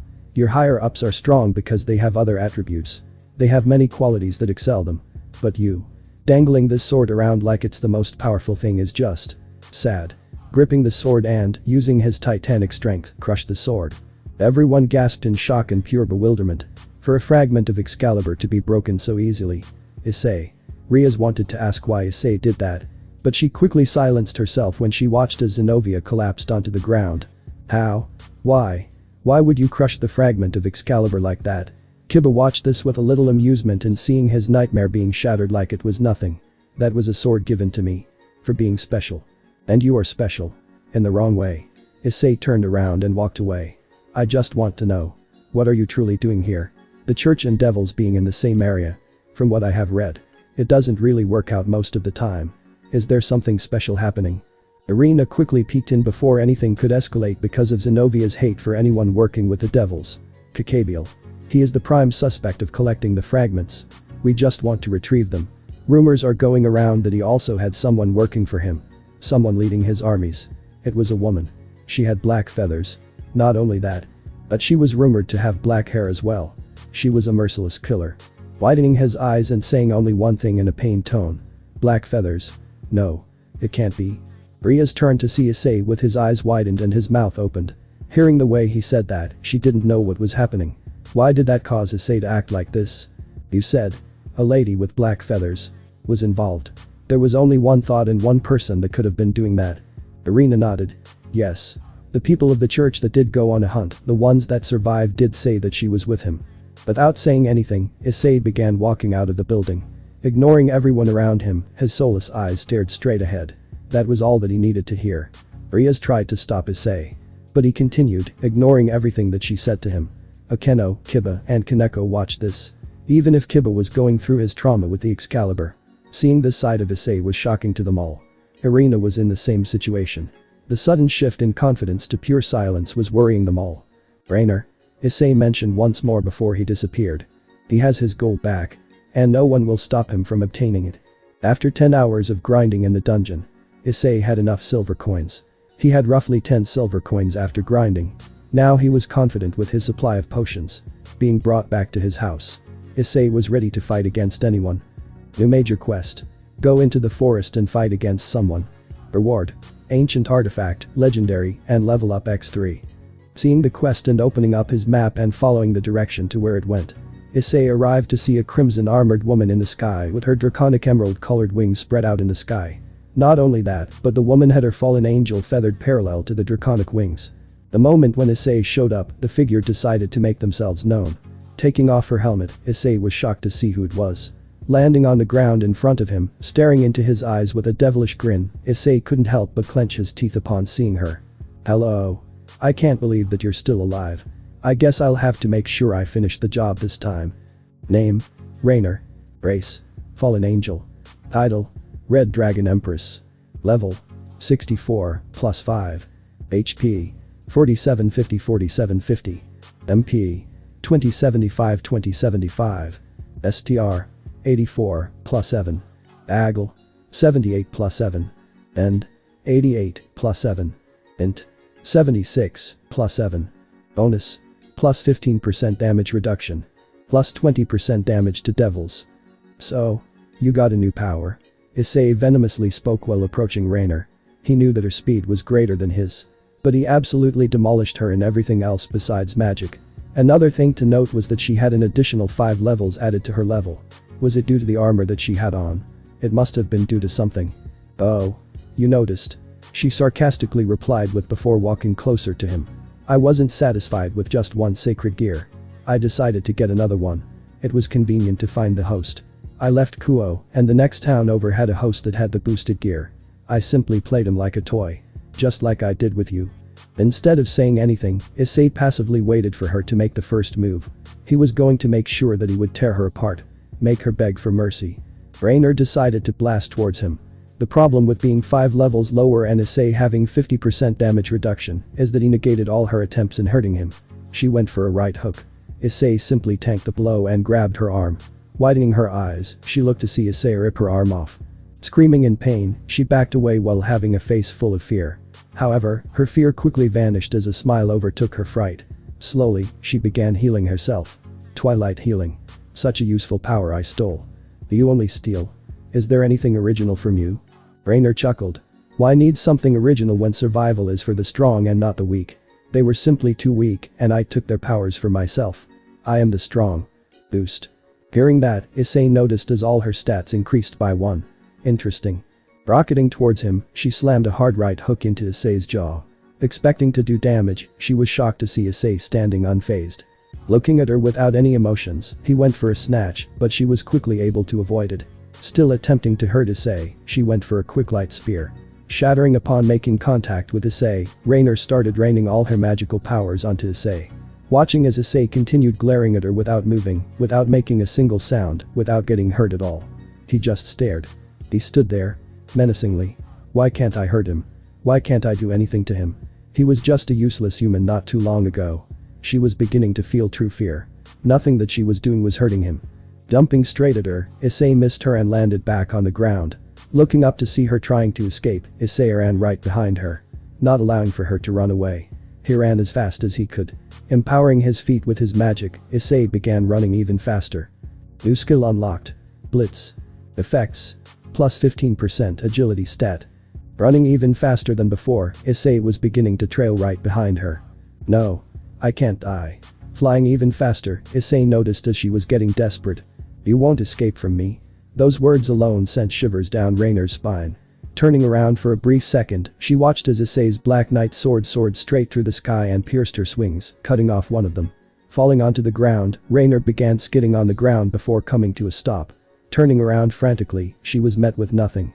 Breathing heavily, she turned around again to face forward and saw nothing either. Getting up, she began speaking with Drake. Where is he? I can't sense him. You're on your own. What do you mean I'm on my own? Be useful and save me. Rainer screamed at the lizard. You don't order me around. I can simply stop lending you my powers, you greedy bitch. Watch who you speak to. Sighing in frustration, without even knowing Rainer's fate was sealed. Issei was right behind her. Swinging his sword down, he ripped Rainer's other wings off with her left leg. Screaming in pure pain, she tried to quickly heal. But Issei simply ripped her right arm, the one with twilight healing. Seeing the glowing finger, Issei inspected the ring. Sacred gear. Twilight healing. Hour. Rare. Hours. Allows for the host to heal themselves or their allies. 5 HP MP per second. Details. Sacred gears are weapons created by God to be able to slay the very gods that govern the world. Each scared gear has the potential to grow powerful enough to evolve and mutate to their host's liking. Placing the ring on his finger, Issei watched as Rainer's eyes began widening in pure fright as she lost one of her most valuable powers. However, that was when a couple of fallen angels had appeared to the scene. They had heard the screams and inspected the site. Once seeing Rainer and Issei, they got confused. Rainer, upon seeing the group, felt hope and began screaming. Please. Save me. Help. Trying to call for help, Issei simply stared at them. No emotions, pure bloodlust was released from him. The fallen angels quickly shot a couple of light spears and watched as they were reflected off the skin of Issei. Not a single bit of damage done to him. Seeing this, the fear factor that he placed into all of the fallen angels had brought them to one conclusion. Messing with this man would bring certain death, especially when they saw the red dragon empress on her knees in front of him. Turning around, the fallen angels made their escape. None leaves the slaughterhouse. Not alive. With a quick dash, Issei appeared right above one of the fallen angels and ripped them apart. Turning around sharply, Issei swung his dual blades and sliced the nearest fallen angel into 3 pieces. All exploded into nothing but feathers. The last one. Issei simply watched them pass out in fear upon seeing Issei. Placing his sword perfectly angled, Issei let go of his blade and let it fall straight onto the unconscious fallen angel's head, and boom. Up goes the head. Another batch of feathers flowed throughout the area. Landing right in front of the beaten, bruised, and fearful Rainer, Issei walked towards her. Issei, please. Don't do this. I swear. Issei grabbed her jaw and ripped it off clean. Issei, is that your name? I want to ask you a favor. Please. Rip this woman apart in the most brutal way you can. She is a cruel monster. Only wanting the best for herself and misery for anyone else. She had obtained me by using my original partner. Luring him in with candy. My host was only 6 years old. She decided to rip him apart before stealing me from him. Hearing the green gauntlet in Rainer's arm speaking, Issei clenched his arms with pure anger. She had killed another person. She had decided to torment another innocent soul. A kid no less. A child. Someone who was never able to experience life to the fullest. Someone who wasn't able to experience the joy of childhood. She decided to kill them. Grabbing both of her arms and ripping them apart. She screamed in pure agony as blood was spewing everywhere. That was when Issei began healing her. What are you doing? I knew it. You still do love me. Once she was recovered fully. Issei watched as Rainer began having a devilish grin. However, she watched as Issei ripped her arms apart again. What? We still have 12 hours to go. Widening her eyes and crawling back, she finally began seeing the pure rage. The pure anger. The pure anguish. The vengeful spirit of Issei. He wasn't going to make her pay. No. He was going to make her the full course meal. He was going to break her mentally. The clock ticks now. The 12 hours. They were filled with pure screams of agony. Issei stood in the middle of the mess he made. A river of blood was all that could be said. The entire area around him was coated in blood. The same could be said about his clothing. He was purely covered in blood. You will never see the world ever again. With that, he finally struck Rainer's soulless head with his sword and killed her once and for all. Exploding into feathers, Issei could only continue staring down at the ground. New major quest completed. Go into the forest and fight against someone. Reward. Boosted gear, legendary, and level up x3. Oh.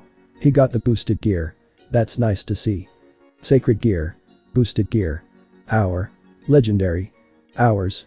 For every boost, host stats increase by 1. The stronger the strength stat, the more the host can boost. For every 10 STR, 1 additional boost is given. Passive effects. Makes women more attracted to you. Boosts reputation of current women known.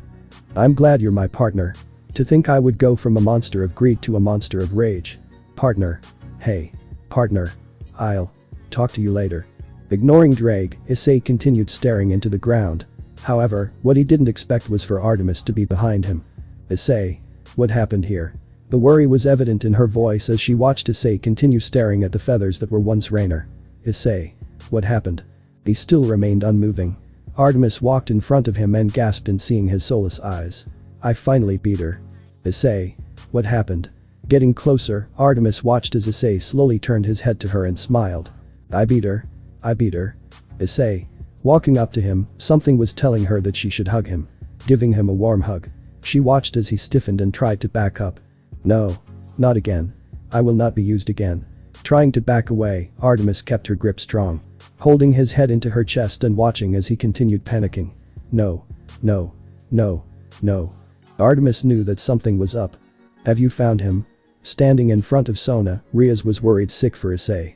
She wanted to make sure that he was okay because the moment that he heard that name. He just went silent and kept repeating it. I haven't. I don't know where he is. Sona. Damn it. Not only is Kakabiel around here, but Issei is missing. What if he's hurt? What if he's already fighting against Kakabiel? Riaz. Calm down.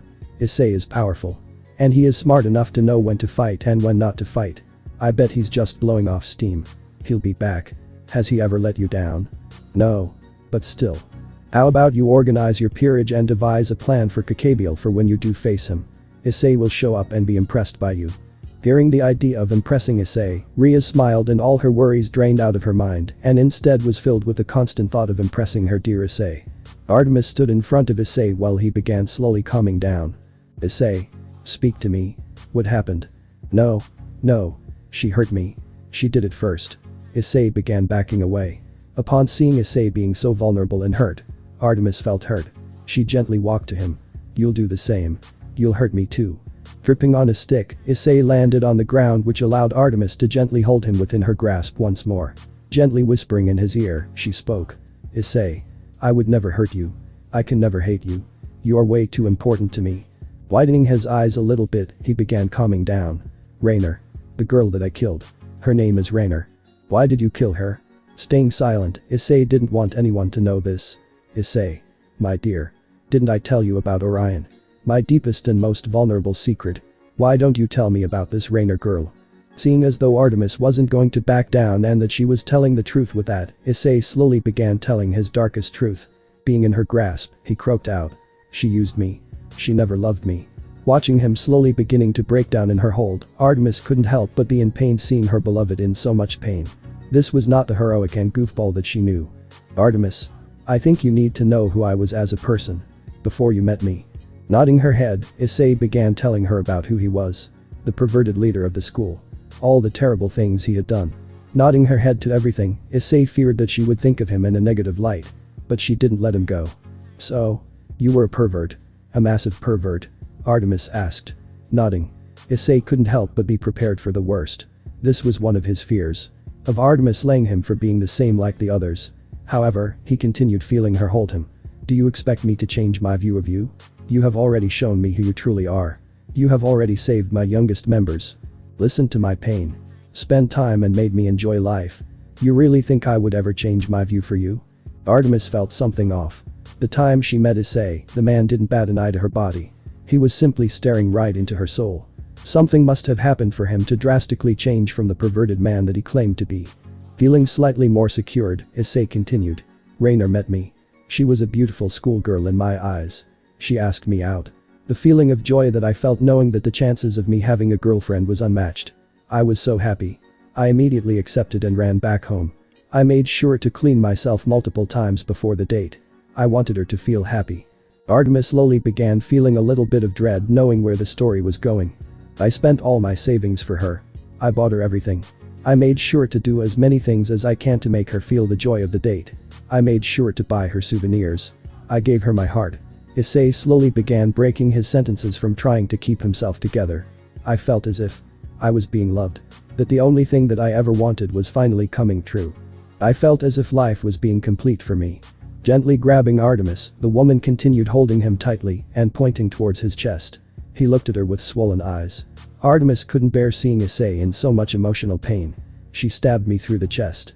And left me to rot. What did I do wrong? Why did she do it? Am I really destined to be alone? Does everyone hate me? Seeing him continue breaking down, she hugged him tightly into her chest and slowly began tearing up. His voice. It felt so broken. She finally understood. Issei was a boy that wanted one thing in life. To have someone to love him. When he thought he got it, he was the happiest man in the world. It was similar to her. She felt the happiest woman in the world to have Orion. The difference was, Artemis didn't yearn for love. When Orion betrayed her, her incentive of men being sinners simply brought her back to her previous self. Issei's whole perversion in life revolved around women. He yearned for love. And when he got it, and for it to be a betrayal, it shattered him. All this time, he was going through pain. Yet she didn't know. Issei, look me in the eyes. Gently speaking to him, the boy looked up with his bloodshot eyes and saw Artemis's gentle teary eyes. You will find love. True love. Someone who will always be with you. No. No. She said it. I will never find love. That no one would love a perverted boy like me. I'm a waste of space. That woman truly was despicable. Then. She went on to kill many other innocent lives. I will never forgive her. Gently stroking his hair, it began to calm him down a little. Issei. Everything will be alright. I am here. Looking into her eyes, Issei asked his final question. Artemis. I'm scared. I don't want to be alone. I don't want to be lonely. I want to find someone. But what if everyone hates me? Issei. I want you to know something. Do you know who my heart belongs to? Your huntresses. No. It's you. Hearing that, Issei widened his eyes and began breathing heavily. No. Artemis. Don't make a joke like that. There is no way that you will ever love me. Her heart broke seeing him beginning to panic. Seeing the boy trying to squirm out of her hold. Taking the initiative. She knew that she needed to prove it. Diving in for a kiss, she pecked his lips and backed away. Even she was very embarrassed in doing that. Issei simply froze. Not knowing how to respond to that. Issei. You said you will always be there for me. That was a contract you signed with me. I will also always be there for you. I will always be here to support you. I will make sure you never will feel the pain of being alone. I love you more than anything. I love you more than even my huntresses. You are the person for me. Please. Please. Give me a chance. Beginning to panic from hearing her words, Issei didn't know what to do. Part of him, his old self, wanted to agree. To be with this beautiful goddess of a woman, but the trauma was making him think of her betraying him as well. If I ever leave you, I will kill myself and all my huntresses. I promise to be yours. I don't care if you accept or not. I will love you no matter what. Issei couldn't help but croak out his only response. Please. Don't leave me. Kissing him again on the lips, she hugged him tightly. Pulling away, she looked deeply into his eyes. I will never ever in my immortal life ever leave you. I will bring you back from the dead even if your human lifespan ran out and continue loving you. Doing nothing but crying into her, Issei couldn't help but finally accept Artemis. The woman in question simply let him cry into her. Eventually falling asleep. Sleep well, my little one. Let me take care of you from now on. Reputation with Artemis has greatly increased. Artemis possessively loves you and will make sure to be around you very frequently. She will get jealous easily. Her love for him was only increasing. How far did it go? Hello? Who is it? Opening the door, Mickey was expecting to find someone random. Artemis. Is that my baby? In Artemis's arms was Issei. Sleeping soundly in her arms while the goddess carried the man all the way back to his house.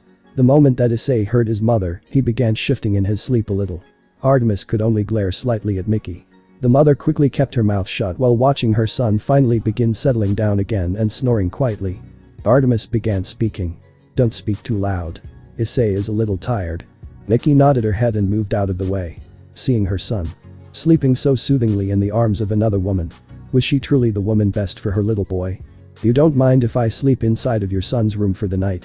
He really needs me. Mickey shook her head and smiled. Go ahead, my dear. Just make sure to be gentle with my son. Okay. She was definitely thinking of the wrong thing. Blushing slightly, Artemis walked away and into Issei's room. Laying him down nicely before getting in bed with him, she held him within her arms and closed her eyes. Good night, my little hunter. With that, Artemis fell asleep. A couple hours in, Issei opened his eyes to see himself stuck right on top of Artemis's chest. Her arms were tightly around his body while the blanket that they wore was tangled around his body. He was stuck. And Artemis wasn't going to let him go that easily. She was holding him like a giant teddy bear. The reason why he woke up. Boss quest. Kakabiel has shown up, help defeat him. Reward. Level up x5. +++ reputation with Riaz, her peerage, and her family. Plus equipment, rare legendary. Warning. Not doing this quest will result in the entire town falling into Kakabiel's trap and being blown into ashes. Staring blankly at the quest menu, he realized that this was something that he couldn't avoid. Why did it have to happen to him when he was relaxing? Slowly escaping from Artemis's clutches and replacing himself with the chest piece that he got from his most recent reward, which was much worse than his current one, and allowing for Artemis to hug onto that, Issei felt like a genius. I have way too much of a galaxy brain sometimes. No. You're still an idiot. Hearing the voice, Issei recognized it and knew who it was. The weird gauntlet monster. I'm a dragon. Not a monster, you moronic child. Staring blankly again at the wall while hearing that, Issei simply chuckled. So, you're Drake. Yeah. You're Issei. Finally, I have a normal host. I have been waiting to get someone who would be able to fight against the world. My previous host. The one you killed. I must thank you for killing her. She was a demon. A monster. Someone who didn't deserve life.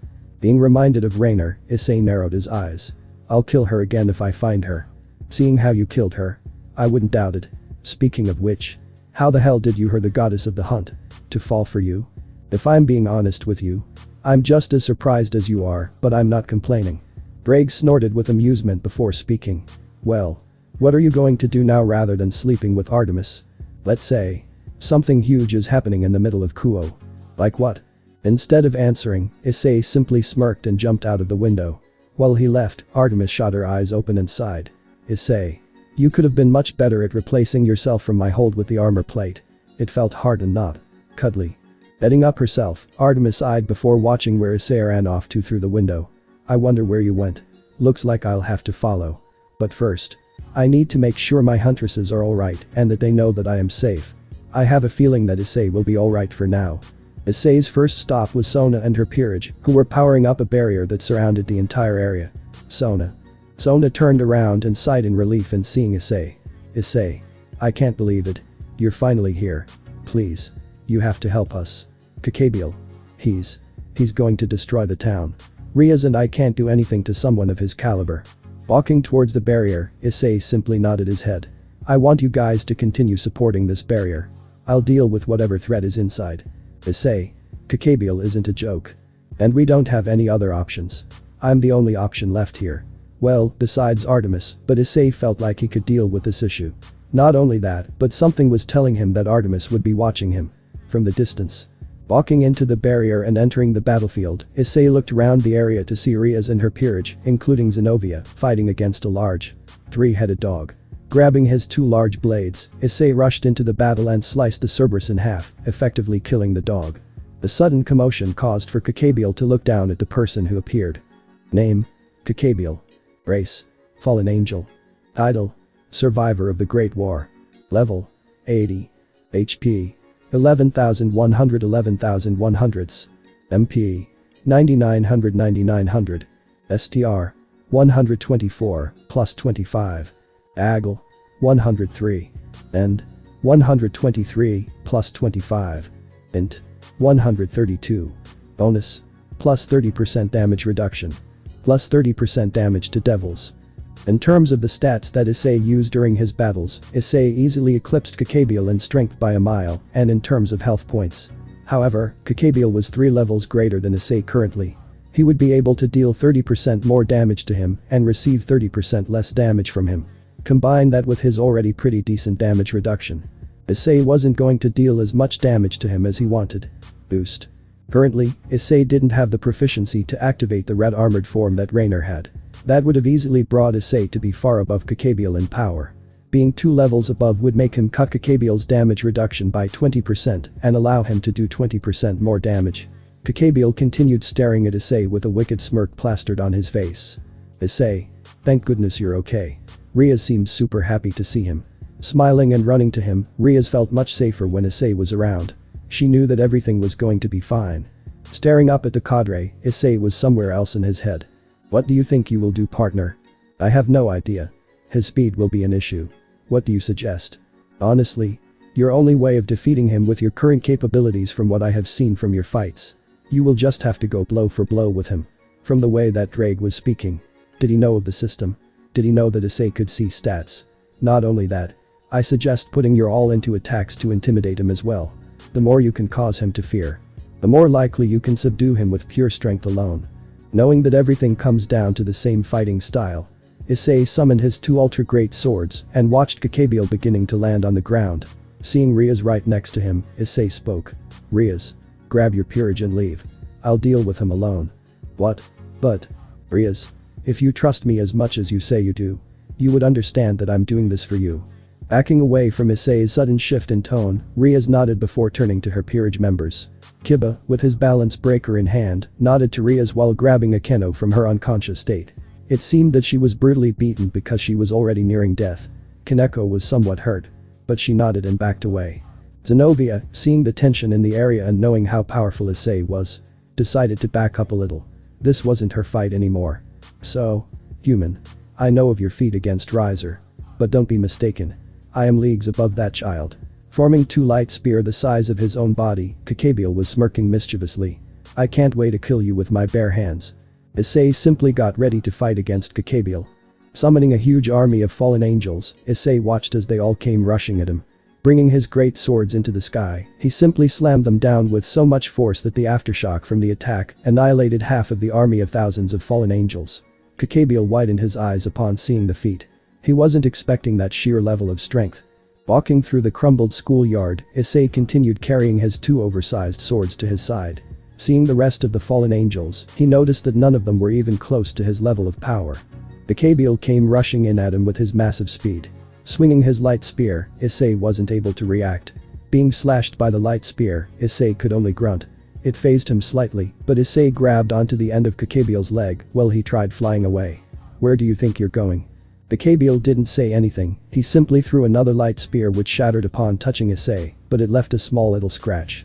Clenching his fist and hearing Kakabiel scream in pain, Issei slammed Kakabiel's body straight into the ground with so much force that it caused a minor earthquake to be felt around the city. Boost. That's his fourth boost. His agility stat was still a lot smaller. But Issei could activate Blitz to somewhat bring him to the point where he could react. However, knowing how small his mana pool is, he'll wait until he's in critical danger. The brat that can hurt. Haven't seen one of those in years. Smiling even wider, Kakabiel regained his composure and shot himself straight at Issei again. Activating Blitz for a moment, Issei was able to see Kakabiel coming at him and activated Iron Flesh in time to tank the blow. However, he wasn't able to react fast enough to land his own blow onto Kakabiel. Malevolent Pierce. With a burst of magic, Issei watched as a dozen light spears shot straight at him. Unable to dodge all of them, Issei simply tanked them all. They didn't hurt too much. But it was enough for Issei to hiss in pain. After making contact with Issei, the light spears exploded, causing a massive smokescreen to cover the distance between Issei and Kakabiel. You were so confident in defeating me that you made sure to fight me alone. Did you really think you would win? However, once the smoke cleared, Issei wasn't to be seen. Looking confused, Kakabiel frantically looked around. The moment that he looked up, he saw Issei diving straight at him at speeds he could barely react to. Slamming his swords into Kakabiel, the cadre was barely able to dodge the attack. However, the sheer power behind the blow, the sheer heat generated, it was enough to burn Kakabiel even if he dodged. Issei was able to hurt him even if he would miss. This was something that would be a problem. If Issei would land a direct blow, Kakabiel wouldn't be able to recover from it. So, the only thing I need to do dodge your attacks. Kakabiel bellowed a laugh before glowing with a golden aura. I guess. I would need to get serious. Be honored, young one. For you shall be one of the very few to see me fight seriously. Boss is entering enraged status. Plus 15% to all stats. Issei decided that he would also fight Kakabiel seriously. I guess. I don't need to restrict myself. Sona and Riaz could easily fix the ground. And any damage I may cause. Kakabiel laughed hysterically. Come at me. I want to fight you at your best. Running towards Kakabiel, Issei jumped into the air with his pure strength and zoomed straight at Kakabiel. The sheer speed Issei was moving at from his strength alone was immaculate, but Kakabiel would simply throw a beam of holy light, expecting for Issei to be blown back. Issei activated Berserk Wrath. Penetrating straight through the beam, taking the damage but having so much damage reduction that it wasn't detrimental, Issei slammed his sword straight into Kakabiel's wings, the part that Kakabiel wasn't able to dodge with. Burning straight through the majestic wings, Issei watched as the sheer force from his attack was able to even burn his other wing and his back. You fucking bastard. In rage, Kakabiel covered himself with his own energy. Becoming one with his energy. I will kill you. Big words. Worms don't talk. Opening his palm, Issei watched as Kakabiel waited for something. In seconds, Kakabiel had a weapon in his hands. Yes. I will be. One of the very last users of Excalibur. Be grateful, young one. For you will fight me while I use Excalibur. Do you think you can defeat me with this sword in my hand? In seconds, Kakabiel empowered his entire sword with a golden aura. Holy energy began accumulating in the sword. Issei simply watched this without having any reaction. The moment when Kakabiel felt that it was time, he screamed, Excalibur. Slamming the sword into the ground as a huge jet-streaming beam of holy divine energy shot straight out of the sword. The ear-piercing sound that came from the beam had bothered Issei, but the man simply stood in front of the beam. Responding to Kakabiel's earlier remark, Issei only said, Nah, I'd win. Before the entire beam of energy engulfed Issei. Issei. The voice of Riaz could be heard as everyone had to shield their eyes. Artemis, who was watching from afar, widened her eyes before gripping onto her bow. Her heart was racing as she began sweating from fear. There was no way that her beloved was dead. Riaz could only collapse to her knees. Her hero had died. Tears began streaming down her face as she tried wiping them. She didn't know what to say. Issei was dead. Once the smoke cleared, there stood a body. Issei simply had his sword in front of him while activating Iron Flesh and Berserk Wrath and using his magic to make a small barrier around himself. Tanking most of the blow, Issei was still standing strong with more than half of his health points. He was just way much of a fucking tank. Kakabiel could only widen his jaw in shock as Issei stood with only burn marks and minor bruises. His entire shirt was melted off while his pants were saved thanks to his sword tanking the blow for them. Is it my turn? Boost. Walking towards Kakabiel while the cadre could only watch in on fear. What was he going to do? He just tanked. Excalibur to the face with only minor injuries. Boost. I forgot. I can get much stronger the more I boost. Sometimes I'm an idiot. Hearing Drake laughing in his mind, Issei couldn't help but roll his eyes. Boost. I think it's time to end the fight. Leaping into the sky, Kakabiel watched as Issei began empowering his weapons with magic. While the smoke was covering him, Issei had bought a mana potion to recover his mana after using most of it to defend himself. Kakabiel was prepared to dodge the same attack he expected. However, he wasn't expecting for Issei to throw his great sword. Piercing straight through the sky and stabbing right into Kakabiel's right leg, the cadre could only grunt in pure agony. However, that was short-lived as Issei was right in front of him with his Black Knight greatsword, ready to deliver the final blow. Slamming his sword into Kakabiel, the cadre couldn't even feel pain as he exploded into thousands of black feathers. Sometimes, a bonk is all you need. Boss quest completed. Kakabiel has shown up, help defeat him. Reward. Level up x5. +++ reputation with Rias, her peerage, and her family. Plus equipment, rare legendary. Warning. Not doing this quest will result in the entire town falling into Kakabiel's trap and being blown into ashes. Accidental reward. Plus reputation with Artemis. Achievement unlocked. Defeat your first cadre fallen angel. Reward. +2, level ups. How the hell did he get more reputation with Artemis? Unless, was she around? Anyways, Issei wondered what type of equipment he was going to get. He was really hoping for the legendary rarity. At least bare minimum he wanted something that he would be able to use. Armor. Titanic chest plate. Rarity. Legendary. Attributes. +30 endurance. +40% damage reduction. -5 agility. -10 intelligence. Details. Materials used by the Titans themselves to fight against the Olympic gods. The armor has been scaled down to fit the host, but this armor was the size of unfathomable size to humans. Squealing like a child when he obtained the armor, Issei couldn't help but be like a child upon obtaining the chest plate. Surprised that he hadn't heard anything from Drake. He suspected that the old dragon couldn't see anything system related. Name. Issei Haidu. Title. Guardian of Kuo. Race. Titan. Level. 84. HP. 9875 26600. MP. 200 390ths. STR. 177, +47. AGL. 102.5, -7. End. 97, +36. Int. 86, -8. Bonus. +78% damage reduction. +25% pierce damage. Skills. Iron Flesh. Berserk Wrath. Chaotic Manipulation. Partner. Will you continue just staring into your hands? Did you get something or are you delusional? Shut up, you impatient lizard. Give me a couple seconds to get my shit together. What did you just call me? Shutting off his communication with Drake for now, Issei was met with a slap from Artemis. Turning to see her, Issei was shocked to see her with tears rolling down her face. The most beautiful woman that he has ever met was crying in front of him. It hurt him seeing someone who's so special to him being this hurt. What happened? That was all that he could say. Issei was going to be in some serious trouble. Artemis. I didn't mean to worry you. I'm sorry. He didn't know what else to say. He had no experience with angry women. Issei and Artemis had arrived back to Issei's house immediately after the slap Artemis delivered into Issei, which hurt significantly. It had chunked out Issei's health, dealing more damage than nearly all of Kakabiel's health. Issei. Why did you think standing in front of the beam and tanking it was a good idea? Because I knew that I would live. Do you really think I am an idiot? I knew that I would be fine. But what if you were too overconfident? What if you? Issei continued staring at her. The same blank stare he would always give her when he was serious. I already told you. I had everything under control. I knew that the attack wouldn't hurt me much. I had multiple ways of dealing with the attack. Are you lying to me? Issei. You don't understand. If you die, there's no telling what I will do to myself. I might just follow you. Hearing that, now Issei was getting even more concerned. Artemis. Trust me. Have I ever been in a pickle that I can't handle? No. But what if that would have been the first?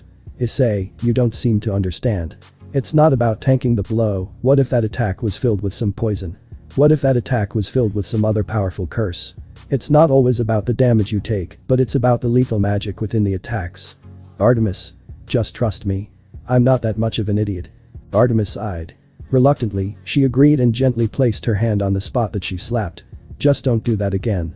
Or I will tie you down and keep you with me. Laughing at the joke. Issei noticed that she wasn't laughing. Oh shit. She was serious. So. What do we do now? I was planning on keeping you with me while I go and direct my hunt. Issei blankly stared at her while Artemis grinned. And I'm not taking a no as an answer. I will have you with me no matter what you say. It's time for us to spend a nice, calm and relaxing day with each other. Opening up his menu, Issei noticed that another dungeon had been unlocked. However, this one was different. Land of the Giants. Mutation Dungeon. These dungeons are different as they don't have a boss in them. Rather, the further you go from spawn, the more powerful and better rewards you will receive. Dungeon recommended level 85. Issei entered the dungeon, leaving Artemis baffled in seeing him disappear out of existence. Issei. I will find you. With that, Issei arrived in Majestical Cave. The sapphire-colored rivers flowed endlessly around as the surface that he stood on brightened with the color of the crystals reflecting the color of the river. The very open cave was filled with nothingness besides the crystals. Taking a single step forward, Issei was met with his first opponent of the dungeon. Name: Cave Giant. Title: Guardian of a section of the Cave of Delight. Race: Giant. Level: 85. HP: 22,500 22,500s. STR: 240. AGL: 70. End: 150. Bonus: plus 50% damage reduction. Issei noticed the speed of the giant.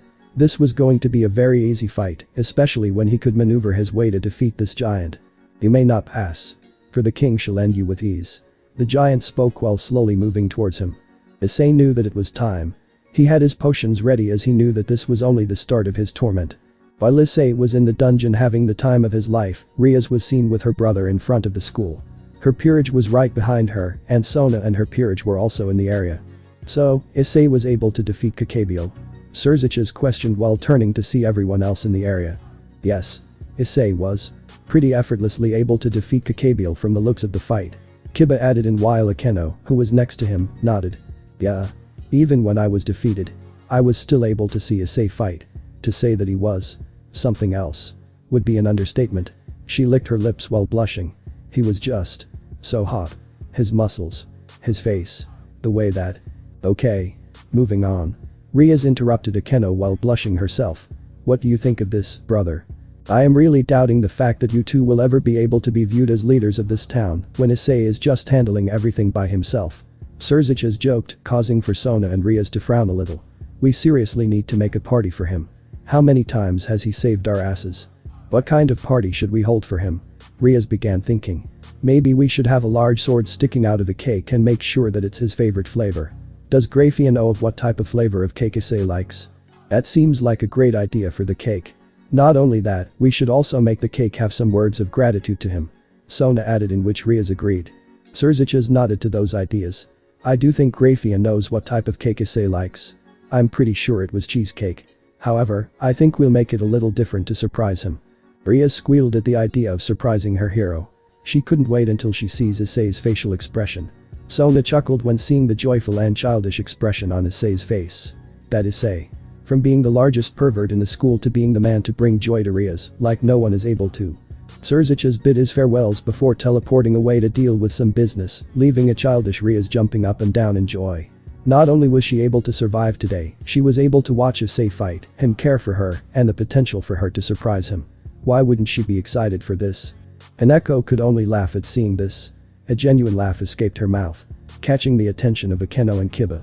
Would you look at that? Kaneko can laugh. Going back to being stoic, she frowned a little. Just because I don't do it often doesn't mean I don't know how to. Kiba chuckled. Sometimes we forget you even have emotions. Akeno chimed in.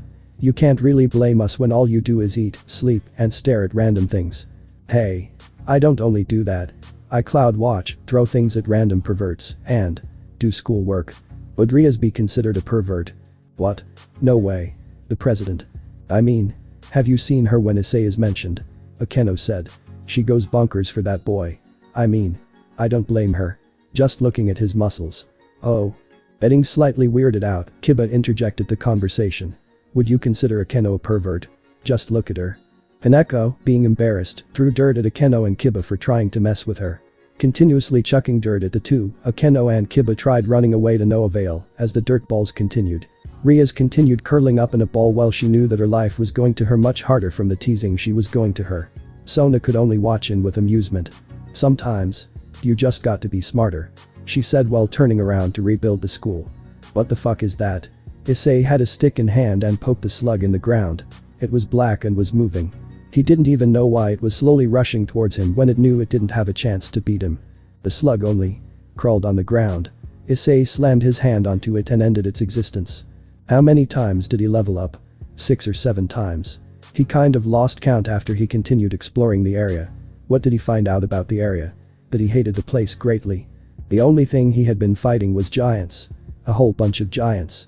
However, now he was in front of a large room. The vast space inside the room was massive, enough for him to easily dash around without any issues. Boss time. How much more obvious could you be?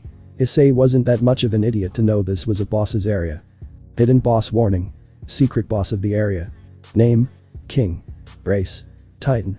Title: King of the Giants. Level: 93. HP: 100,000 100,000s. MP: 00. STR: 250 plus 75. AGL: 75. End: 200 plus 200. Int: 0. Bonus: plus 50% damage reduction. Landing in front of him was one of the most hideous looking giants he had ever seen. With his humanoid body being easily 10 times larger than Issei and his body filled with deep cuts to the point where the bones would be exposed at time, the eyes filled with anger. Issei was confused if the boss was an undead titan or still alive. Human. It's been hundreds of years since I have seen a fresh human. My body has rotten since its prime. For my strength has descended down to the mortal realm. I am king, the very man that the giants follow. The titan swung his hammer around before landing it down into the ground. Boost. Issei already began boosting. Partner, I have no idea how you're going to fight this monster. I wake up to you finally dealing with another threat. Just judging off of the power that he is radiating. How do you think you will even win? Greg. Boost me to the max. Boost X 18. With his stats increased by 18 in all of them and his speed increased with Blitz. Issei was going to try to chip the boss down. Rushing in with his swords, the king swung his hammer. Issei was easily able to dodge it and counter with his own swing. Ignoring the absolute massive destructive force occurring behind him, Issei was able to deal some damage. Thanks to the titan already being weakened and exposing its critical weaknesses, Issei would be able to at least damage the beast. Now, the issue was dodging all the attacks. Issei was easily leagues faster than the titan, but the issue was dodging the blast radius of the attack. Oh boy. We're going to be here for a while. Silence, human. The titan slammed his hammer again, but failed to hit Issei. Issei swung his dual blades once more, damaging the titan once more. Partner, aim to deliver a blow onto the exposed bone, pointing out of his ribcage. I predict that the titan will try to spin around to sweep you with his hammer. Nodding to Drake's observations, Issei slightly leaped forwards, avoiding the hammer sweep and slashed at the bone. Hearing the titan grunting, Issei watched as the titan began getting frustrated. Back away. Listening, Issei leaped back and was able to narrowly dodge a fatal slam coming towards him.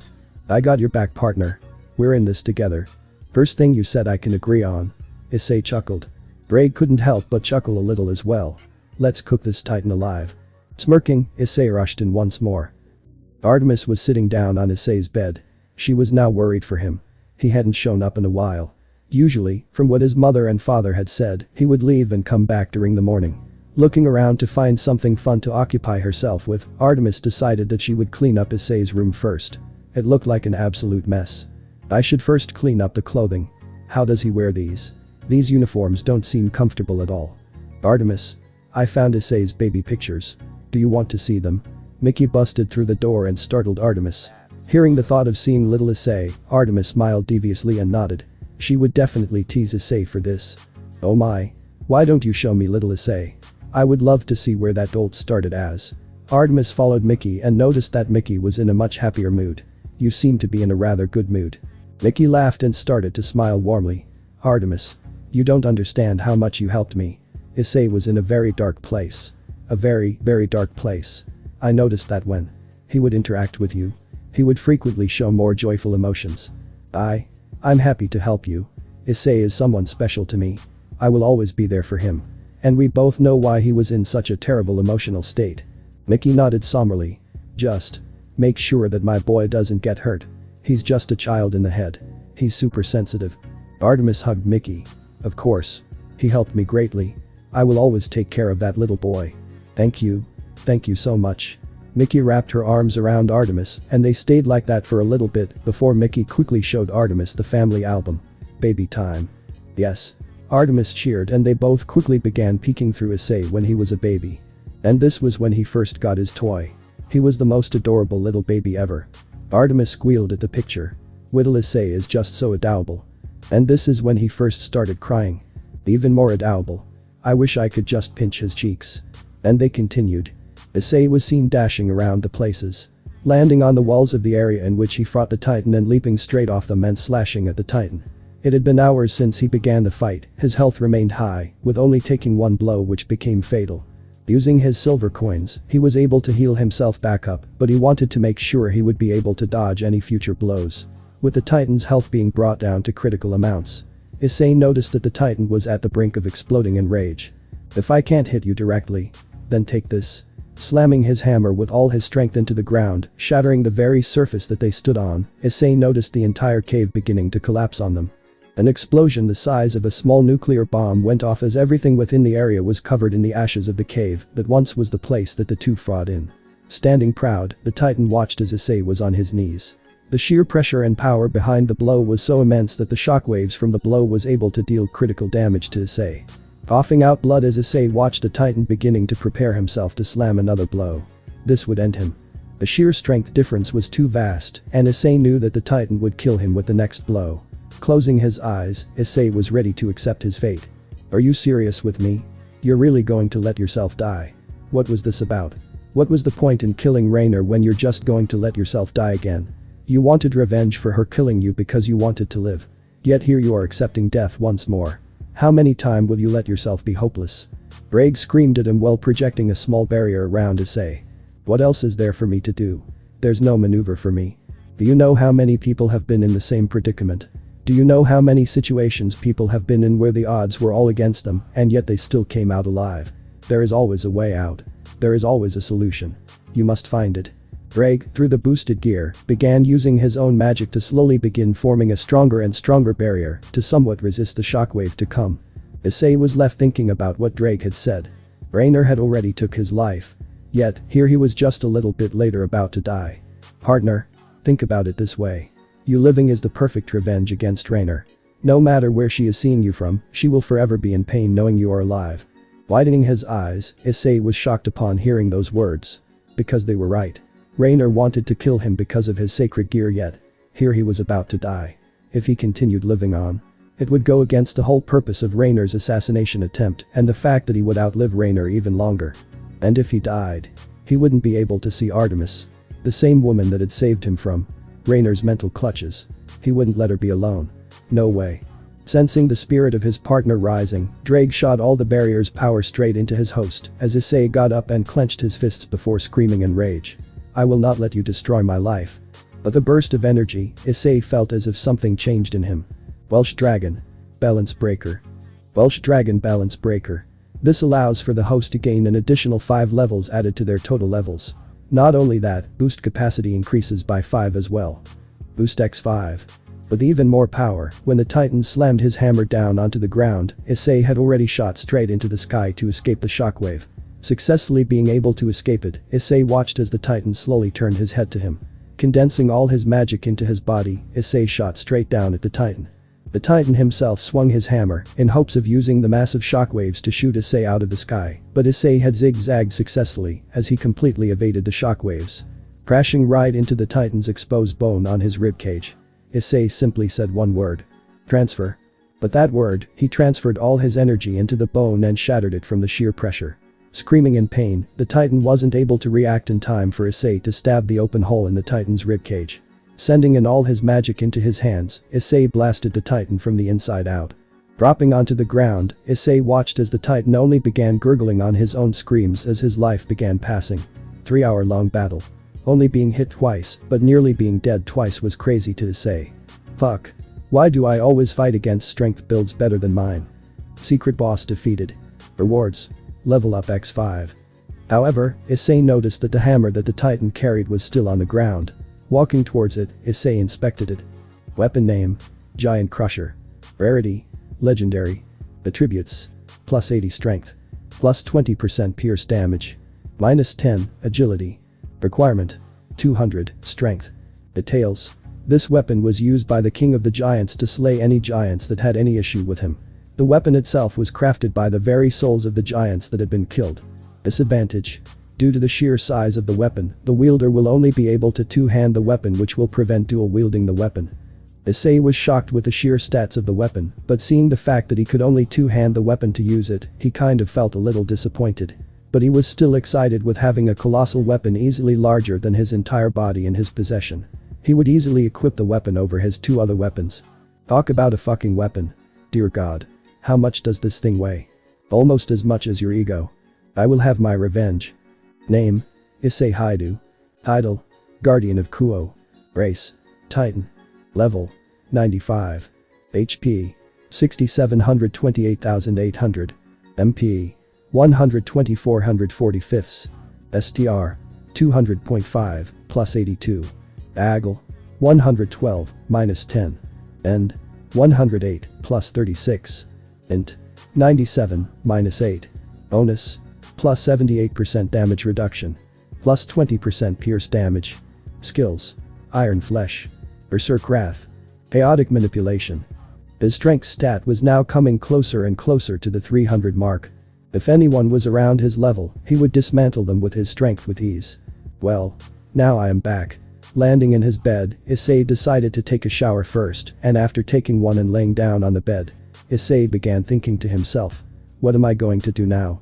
I'm already 2 hours late to school. Before he could drift off to sleep, he heard the door opening. Now you finally want to be back. Mom? I didn't mean to be gone for so long. Now you're calling me mom too. Didn't think you were this bold. Widening his eyes and snapping his head to see Artemis standing in front of him with a teasing smile, Issei could only chuckle lightly. What are you doing here? Oh. Now you don't want to see me? No. Not that, I was just shocked to see you here. Well. Your mother decided to let me stay here until you come back. Oh. Okay. Didn't I say I wouldn't let you leave me? Now, will you leave me again? No. Now, what do you need me to do? That was when Issei felt a presence in front of the door. Artemis felt it as well. Taking action first, Issei grabbed Artemis's hand before she could do anything rash. Wait here. I'll check who's in front of the house. You won't be going alone. Artemis sharply said while staring Issei in the eyes. Knowing that this woman wouldn't let him go, Issei nodded but said, just stay a little behind. Artemis sighed and nodded, at least she wouldn't be allowing Issei to go alone. Walking to the front door, Issei was met with his mother already greeting the guest. Surziches. What are you doing here? There stood Surziches Lucifer and his wife, Graphia, at the front door. Artemis was bewildered by seeing the strongest devil in history in front of her. There was no way that she would even be able to harm such an entity. Grasping Issei's hand in fear of something bad happening, Issei simply patted her head and walked forwards. I'm guessing something big must have happened. That something is the fact that you saved the 3 factions from going to war, saved my little sister again, and saved me from doing paperwork while I visit you. Surziches received a small glare from his wife, which he decided to ignore. Don't worry. I have a proper reward ready to give you after a certain event. Issei's mother was long gone by now, seeing as though she wasn't needed. She was back in the kitchen continuing her cooking. Issei's father was sleeping on the couch. Long, hard day at work. I really have saved your sister multiple times already. Now I'm here saving the factions from war. What's next? Saving the world from a disaster. Issei joked, causing for Surziches to light-heartedly chuckle. Who knows? You might be able to. Anyways, I wanted to invite you to a meeting between the 3 factions. We're planning on having a peace treaty between the factions. I wanted to bring the hero of the devil faction with us. Wait a second. That divine energy. Is that Artemis, the goddess of the moon? Pointing to Artemis, who stiffened upon being noticed by the Lucifer, Issei simply nodded. Not only do you have the favor of the devils, but you also are acquainted with a goddess. You really are extraordinary, Issei. Surziches. How's Riaz? Is she fine? I wasn't able to check up on her and her peerage after the fight. Smiling at Issei, Surziches was super grateful that Riaz had a friend like Issei. Someone that wanted to make sure that she was safe. She's perfectly fine. She is far more worried about your health than herself. I'm just glad to hear that. Also, I have heard about you skipping school for a few days. You do know that tomorrow is family visits, right? Issei widened his eyes and coughed. What? Damn it. Now I have to go to school tomorrow. Surziches chuckled. Come on. Education isn't that bad. Grafia nodded, but Surzich's eyes were betraying what he was saying. Surzich's knew that education was slightly overrated for beings in the supernatural world, as power would triumph all. Fame brought money and status. Fame came from power and wealth. Anyways, I'll come. When is the meeting? Tomorrow. At night, at your school as well. You chose the school, didn't you? Surzich's shook his head. Issei turned to Grafia. This idiot did. Grafia nonchalantly exposed Surzich's, earning a gasp from her husband. I would. Don't test me, Surzich's. Yes, Grafia. Artemis watched the interaction with amazement in seeing such a powerful man being so afraid of his wife. If the Lucifer was this afraid of his wife and submissive to his wife, then what could Artemis do with Issei? Smiling deviously, Artemis looked at Issei while he continued staring at Surzich's. Wrapping her arms around his, Artemis had a couple of plans. Anyways, I need to leave before I get in trouble. I'll see you then, Issei. Bye. See you later, Surzich's. It was also nice seeing you as well, Grafia. Grafia smiled and walked up to Issei before giving him a warm hug. Sometimes I can't believe you're still a child. Take care of yourself and don't do anything harmful. With that, Surzich's and Grafia both teleported away. Issei, can we talk about things? I really want to spend time with you. Oh boy. After a little bit of talking with one another, it was time for Artemis to sleep. Wait. Issei, you should sleep as well. Artemis said while getting under the covers on Issei's bed. I'll be back in a little bit. Just give a couple of hours. Artemis slumped into the bed. Issei noticed this, and that was when the big lizard decided to make his presence known in Issei's head.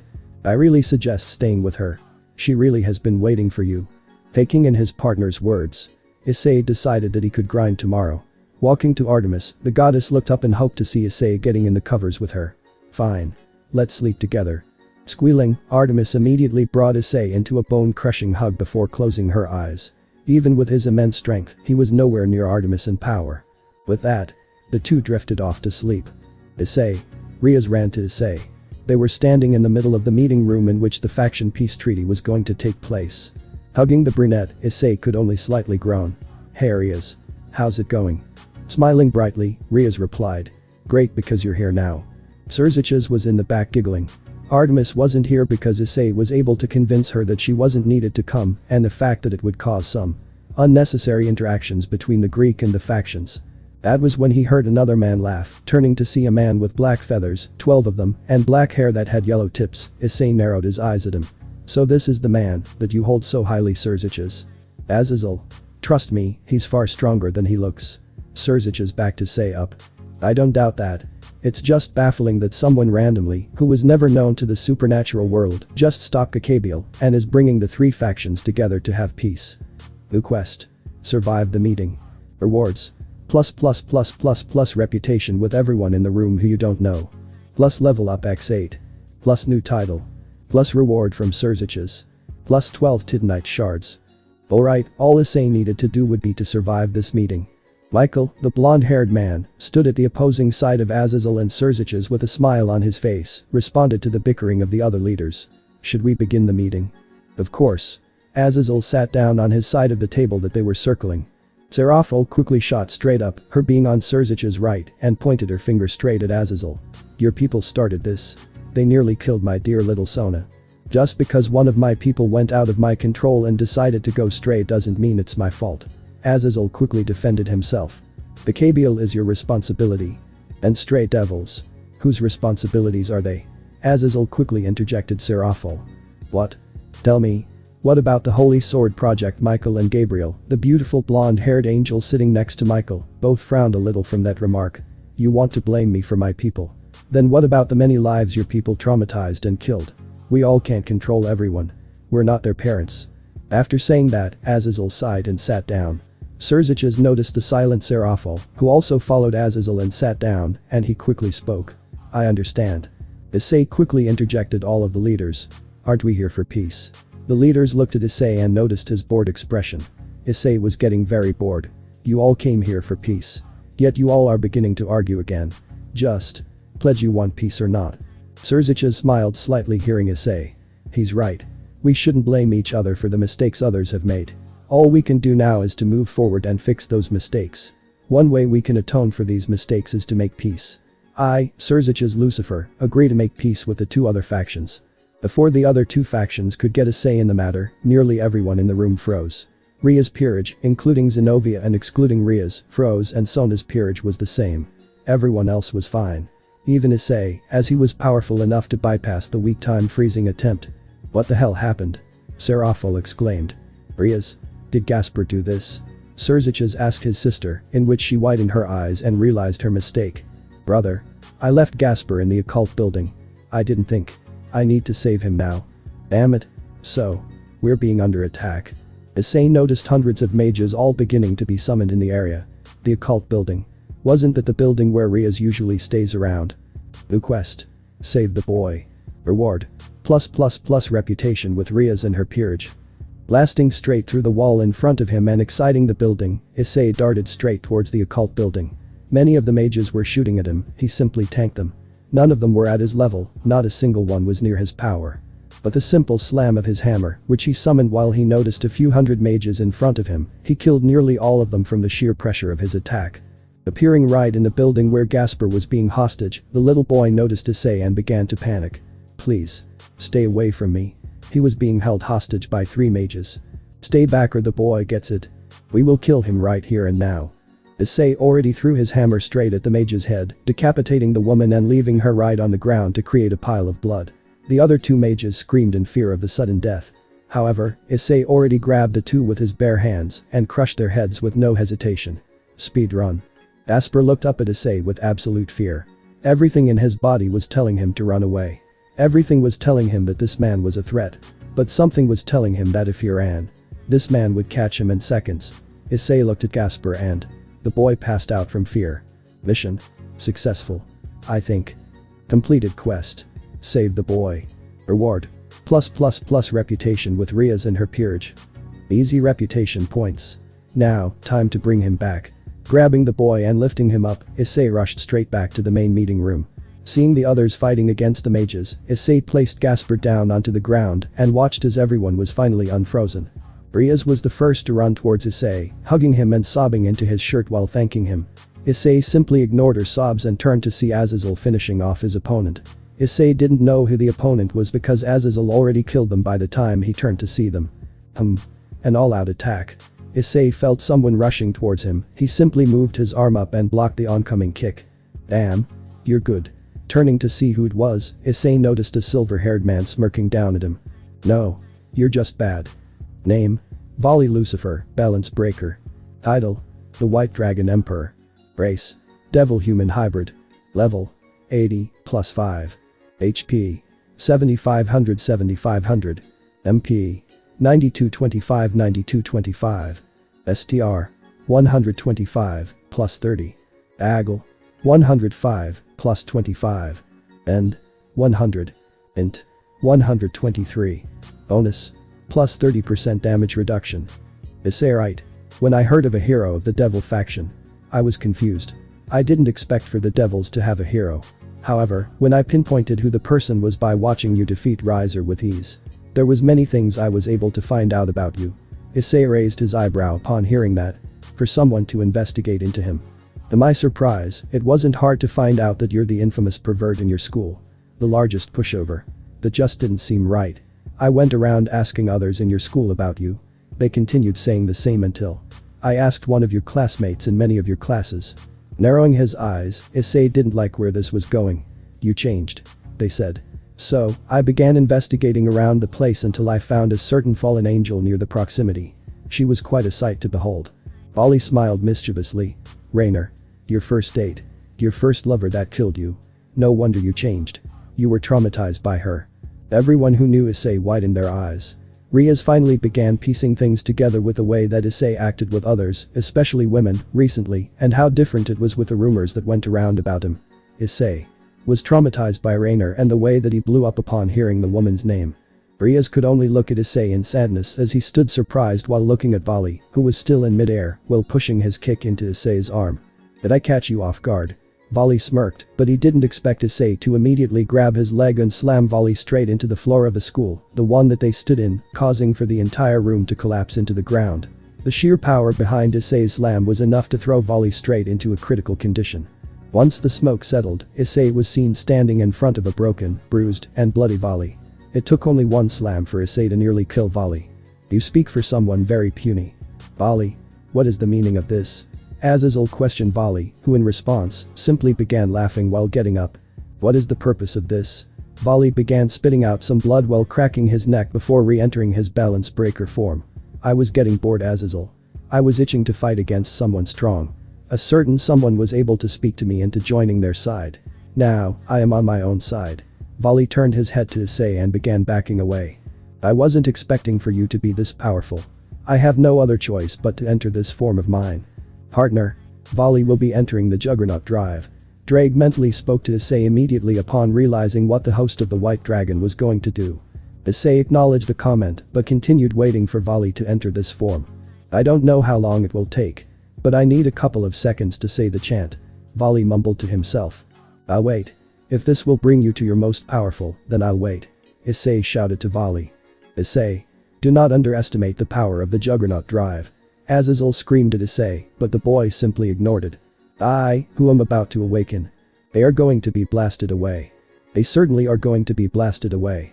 Volley began changing his body as his arms, within the armor, began growing to resemble more of a dragon. The heavenly dragon who lost all to the principles of supremacy. The dream will end. The illusion will begin. His head began extending and changing furthermore to resemble more of a dragon. With the teeth being sharp and the eyes beginning to shine with a flaming inferno. I shall become the white dragon of supremacy. And I shall take you to the limits of innocence. Juggernaut Drive.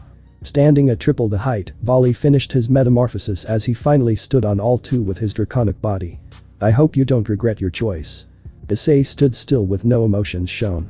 Volley shot straight towards him, shooting his fist across and landing it directly onto Issei. He watched as Issei's head shifted in direction with his fist and spat out saliva. However, what he also noticed was Issei continued staring straight into his eyes. Name. Volley Lucifer, Juggernaut Drive. Title. The White Dragon Emperor. Race. Devil-Human Hybrid. Level. 80, plus 20. HP. 7500. MP. 9225. STR. 125, plus 100. AGL.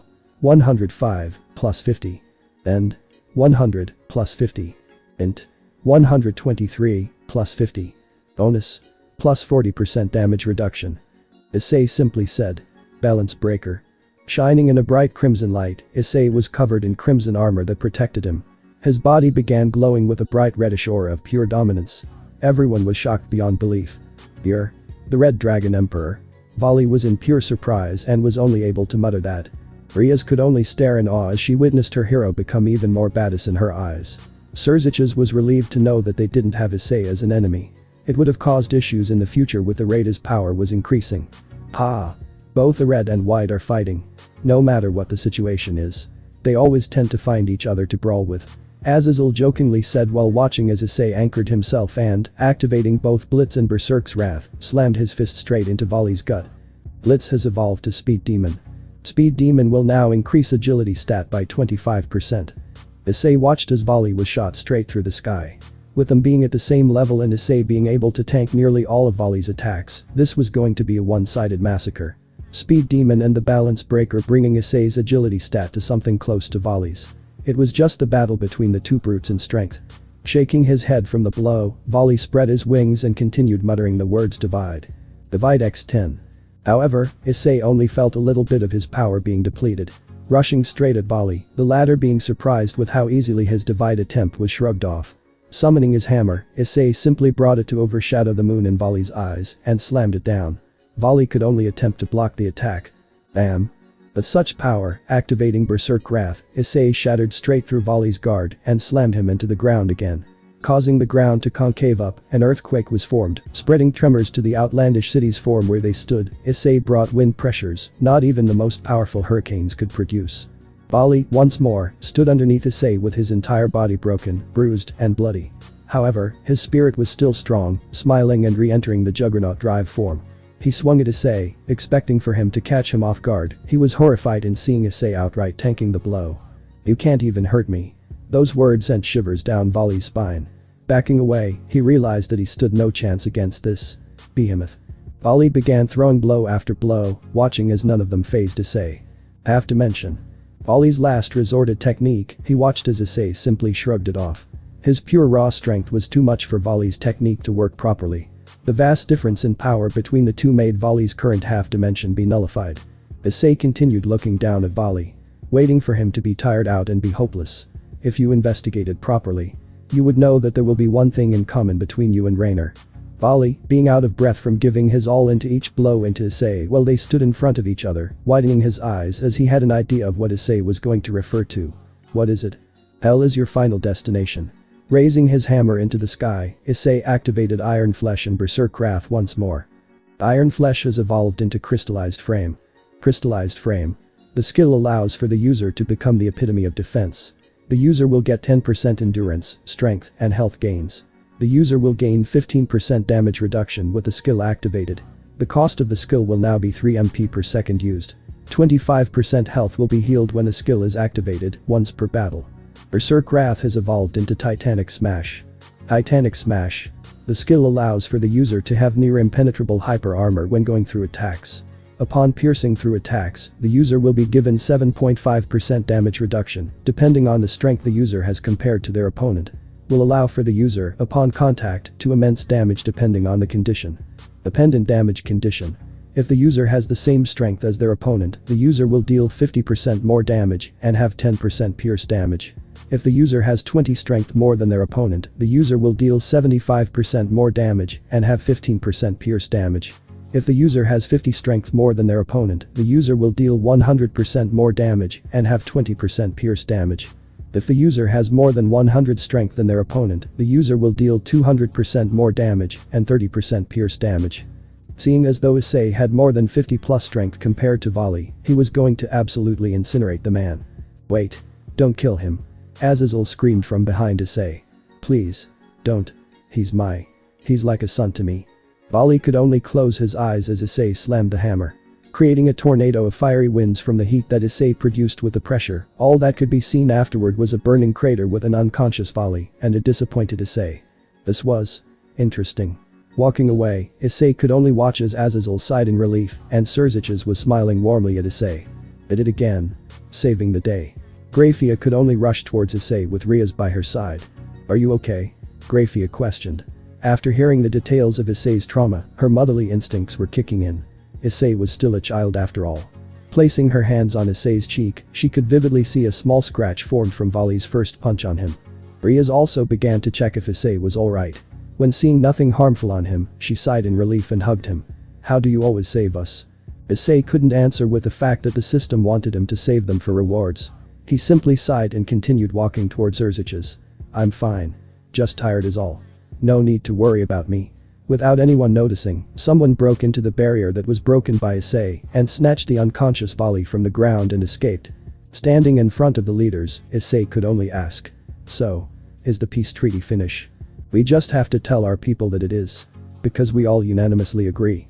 Surziches spoke, earning the nods from the other leaders. I just wanted to ask. If it isn't too difficult to ask. But, can we borrow your hero for help? We need a little bit of help in heaven. Gabriel innocently asked. Knowing that this was going to become a quest for him to finish for rewards, he simply nodded. Sure. Just tell me when and I'll help, but for now, I'll probably crash at my house. Quest completed. Survive the meeting. Rewards. Plus reputation with everyone in the room who you don't know. Plus level up x8. Plus new title. Plus reward from Surziches. Plus 12 Titanite shards. New title obtained. Hero of the Devil Faction. Details. Obtained from helping the Devil Faction severely and being in good relationship with them. Attribute bonus. Plus 10% to all stats. Issei. Before you leave. I have something to give you. The reward that I had said earlier for saving the factions and specifically my sister. I wanted to give it to you in person. Summoning a special item. Issei inspected the item. This was something I wanted to give you in hopes of helping you on your journey to becoming someone powerful. Seeing how you love to end your battles in quick sessions and tank the blows. I decided to make this extra durable and extremely powerful. Using the many rare ores that hell has to offer, I enchanted the armor to make sure that it would be to your liking. I was only able to afford to make the leggings. Armor. Satanic leggings, enchanted. Rarity. Legendary. Attributes. Plus 25 endurance. Plus 10% damage reduction. Enchantments. plus 20% strength. Plus 20% endurance. Enchantments are the empowerment of armor and weapons made by a greater being of sorcery. These weapons can have powerful enchantments which can change the rarity of weapons. Smiling warmly to Surziches, Issei grabbed the leggings and thanked him before teleporting away. Equipping the leggings and seeing his level shoot up. Not only that, Issei decided to use his Titanite shards to upgrade the Giant Crusher to level 3. Giant Crusher, plus 3. Cost: 12 Titanite shards. Attribute change: plus 80 STR2, plus 90 STR. The first two levels brought in plus 3 STR each, but the third brought in an additional increase on top of the 3. Issei watched his stats and his jaws shot open. Name: Issei Haidu. Title: Hero of the Devil Faction. Race: Titan. Level: 103. HP: 40,824 40,824. MP: 537.5 537.5. STR: 280.5, plus 92. AGL: 136.4, minus 10. End: 153.12, plus 51. Int: 115.5, minus 8. Bonus: plus 88% damage reduction. Plus 20% pierce damage. Skills: Crystallized Frame. Titanic Smash. Chaotic Manipulation. Issei was shocked. Who at his level would be able to compete with him in strength? New side quest: Play with Sophia and spend time with Artemis. Reward: plus reputation with Artemis. Alright. This quest is straight from the ass. How the hell did this even become a quest? Issei sighed before walking to his house. He knew for sure that Artemis was going to find him. Whether he wanted it or not. Making it back to his house, he was right to find Artemis and Sophia right in front of his front door. Smiling when seeing little Sophia running to him and leaping into him, he simply let her hug him. Artemis walked towards Issei. How did the meeting go? It was certainly something. Peace has been made. That's good to hear. Now, to celebrate this moment, we could all just enjoy sitting down and watching some shows. I heard your mother and father won't be home for the next 2 days. Did you tell them to go outside of the home for the weekend? Artemis dramatically gasped before squinting her eyes at Issei. How dare you assume that I would do such a thing? They simply decided to spend the weekend out of the house. Artemis. Let's ask a certain someone. Artemis looked at Issei in confusion. Sophia, did Artemis tell the truth? Sophia, being the innocent little girl and oblivious to the situation, shook her head. I can explain. Don't really need one. I guess my mom and dad needed a little break from working so hard. So, is the movie going to watch itself or are we going to have a good time? After a little bit of watching, Issei began getting deep in thought. He began to notice something with his opponents. Each one of them would never have equipment. Most of them relied on either magic or their sheer offense. Ria's is easily only relying on her offense, as her agility and defenses were minuscule compared to her magic capabilities. Volley, without the Juggernaut drive, was also very lacking for his level. These thoughts began to make him think for Artemis. Seeing as though she wasn't wearing anything that would be useful for defense, she was also just relying on her magic and defense, Issei began to think of giving her some of his equipment. In a little bit, Sophia began to fall asleep from sitting on Issei's lap. Once she fell asleep, Issei gently got up and placed her in his spot. Artemis watched as Issei fore up from next to her and noticed that he paused the movie.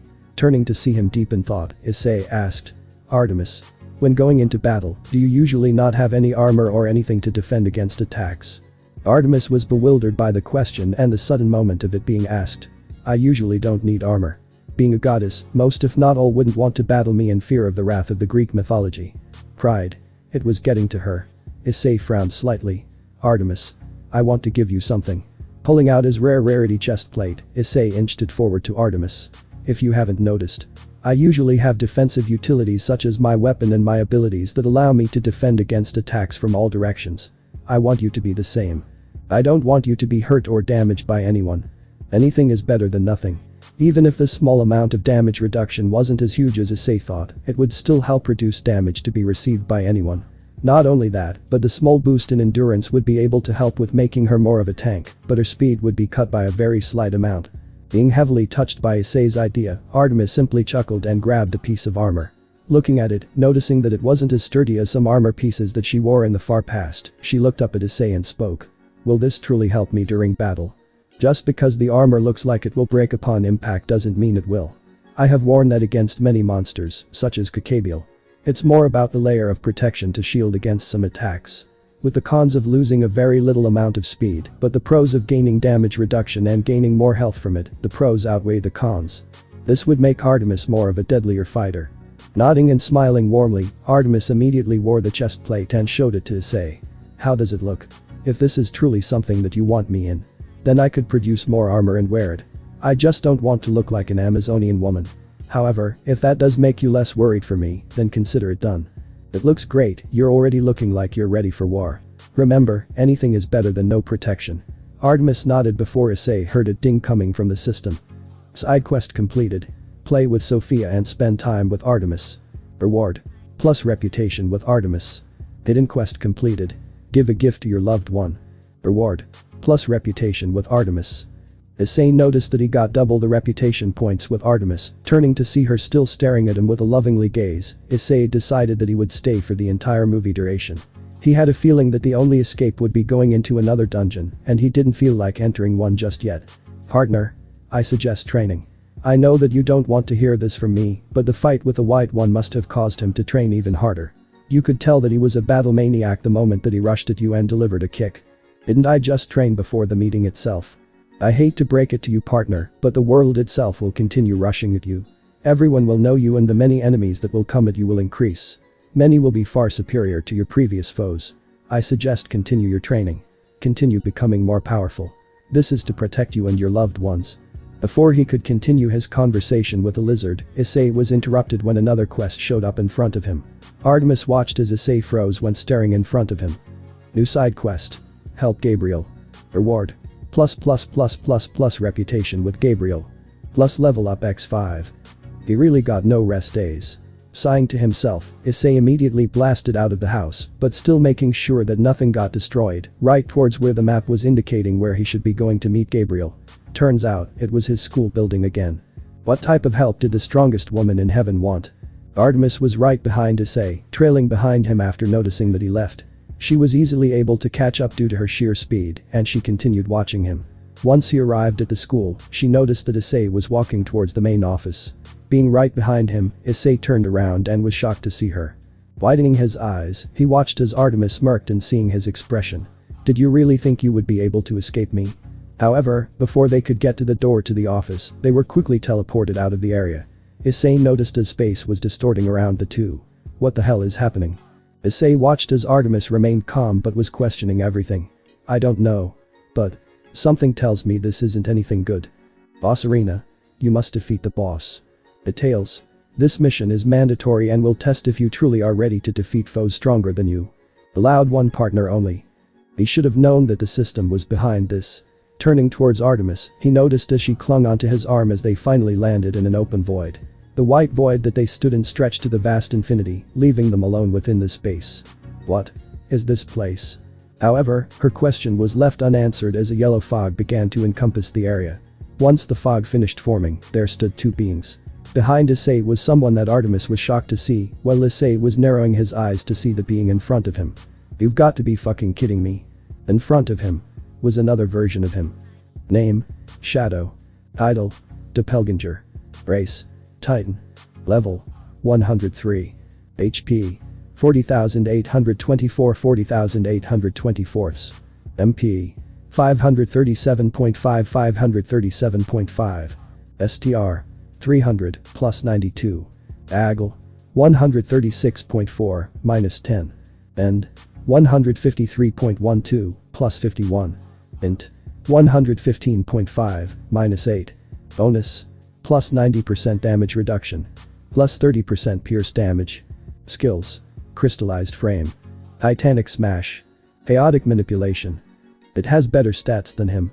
Yet it looked just like him, but had shadows surrounding him.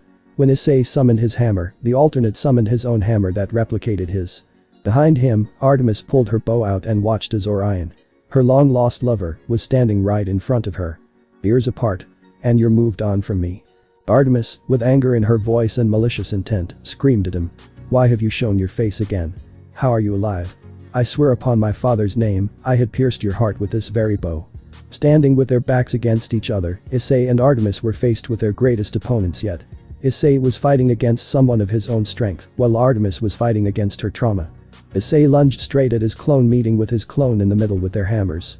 This was the first time that someone was able to push Issei back. The clone lunged right at Issei once more, not allowing him to dodge out of grasp. Boost. Boost. What the hell? Drake was shocked in hearing his voice. It was another him on the clone's arm. Shit. He even has all my abilities. He'll definitely have Twilight healing. Waiting for the clone to attack first, Issei watched as the hammer came down. Moving out of the way slightly, Issei watched as the clone ditched the hammer and attempted to land a deadly hook onto his face, but he knew this trick. He did this many times before. Dodging the blow and landing his own blow, Issei watched as the clone tanked the blow and tried to deliver his own blow. As they continued, exchanging blow after blow, Issei noticed as his body began getting exhausted and more battle damage compared to the clone, who was perfectly fine. Such a small little damage reduction difference was enough to make the tides of battle lean towards his clone side. Do you really think I'll let myself lose to someone with my own power? You really think I'll let some fraud win? Drake roared as he began to empower Issei even further. Feeling the sudden wave of power, Issei knew that entering Balance Breaker wouldn't mean much when the clone would do the same. Healing himself with Twilight healing, Issei watched as the clone began doing the same. Now, here they were at the start once more. Duck. Ducking, Issei watched as the clone's hammer narrowly missed him, and he countered with his own deadly kick. Hammer coming from the right, I suggest jumping. Listening and jumping, Issei delivered his own kick to the clone, sending them tumbling down. This clone may know how to fight against you, it may know how to fight like you, it may know how to swing a hammer. But it will never be on the level of a heavenly dragon. Watching as the clone began empowering its hammer, Issei simply smirked and knew that it was time. Doing the same, the time to see whose strength will come out on top. Watching you have all my abilities. Watching you outperform me. Issei paused before gritting his teeth. It frustrates me. I fucking hate it. Seeing your emotionless face. Seeing everything about you. I fucking hate it. I hate knowing that no matter what I do, you'll just do it better than me. I'll make sure that you will be defeated. And it will be in my style. Enchanting himself with all his might, Issei began glowing a bright crimson color. Drake began pouring in some of his own power into Issei. Partner. We fight together, we argue together, we talk with each other. But there is one thing we do the best. And I will make sure we do it the best. We fight together. Partner, for my pride. Please kill this fraud. New skill unlocked. Overcharged. Details.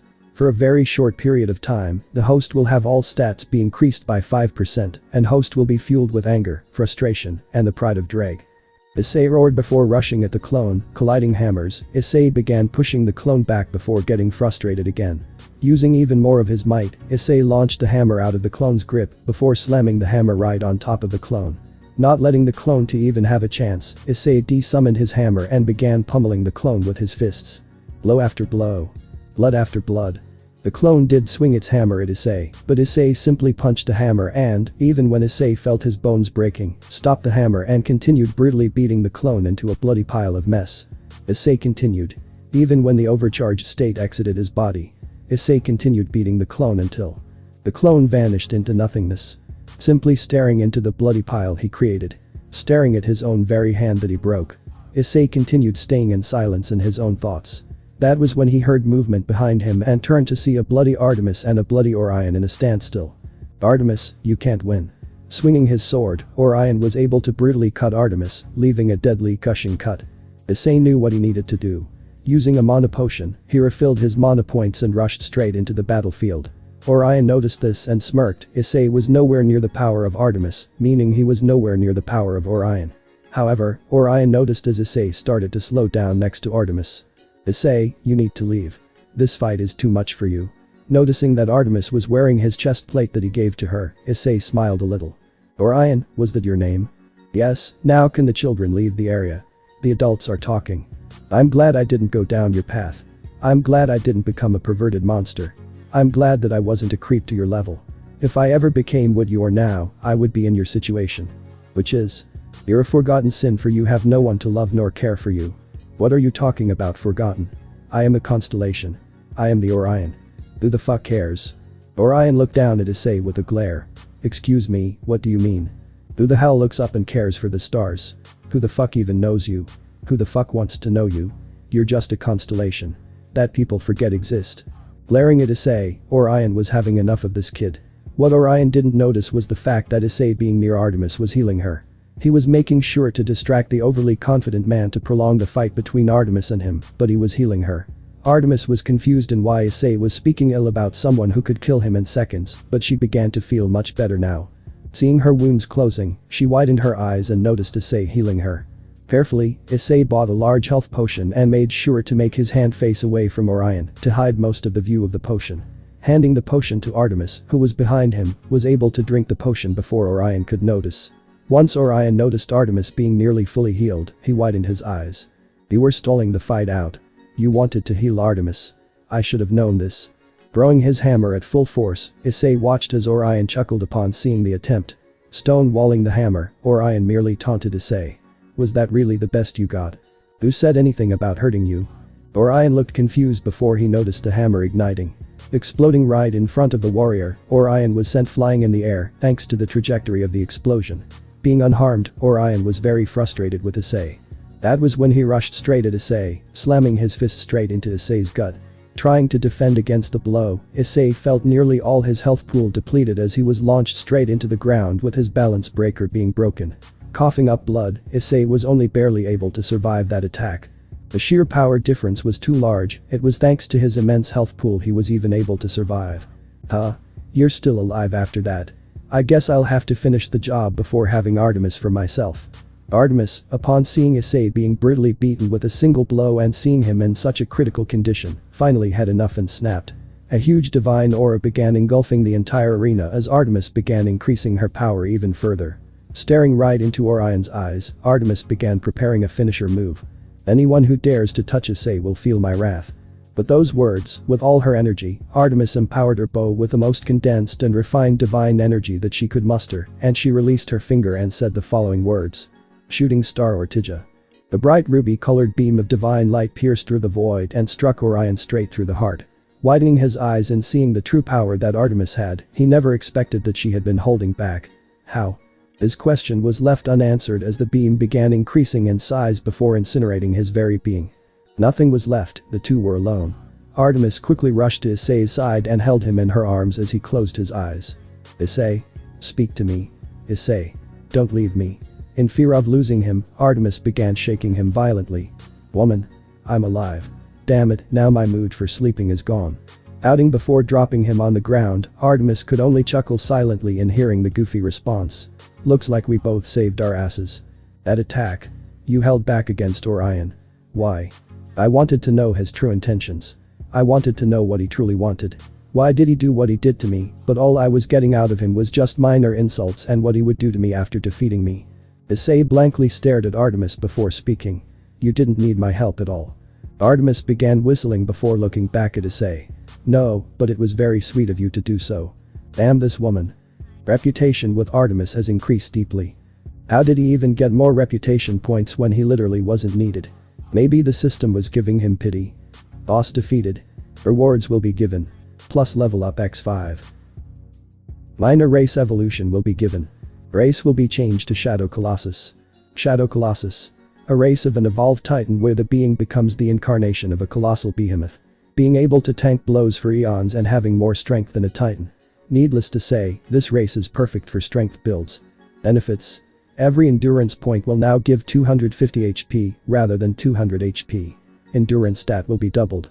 Strength will increase by 2 rather than 1.5 for every level from now on.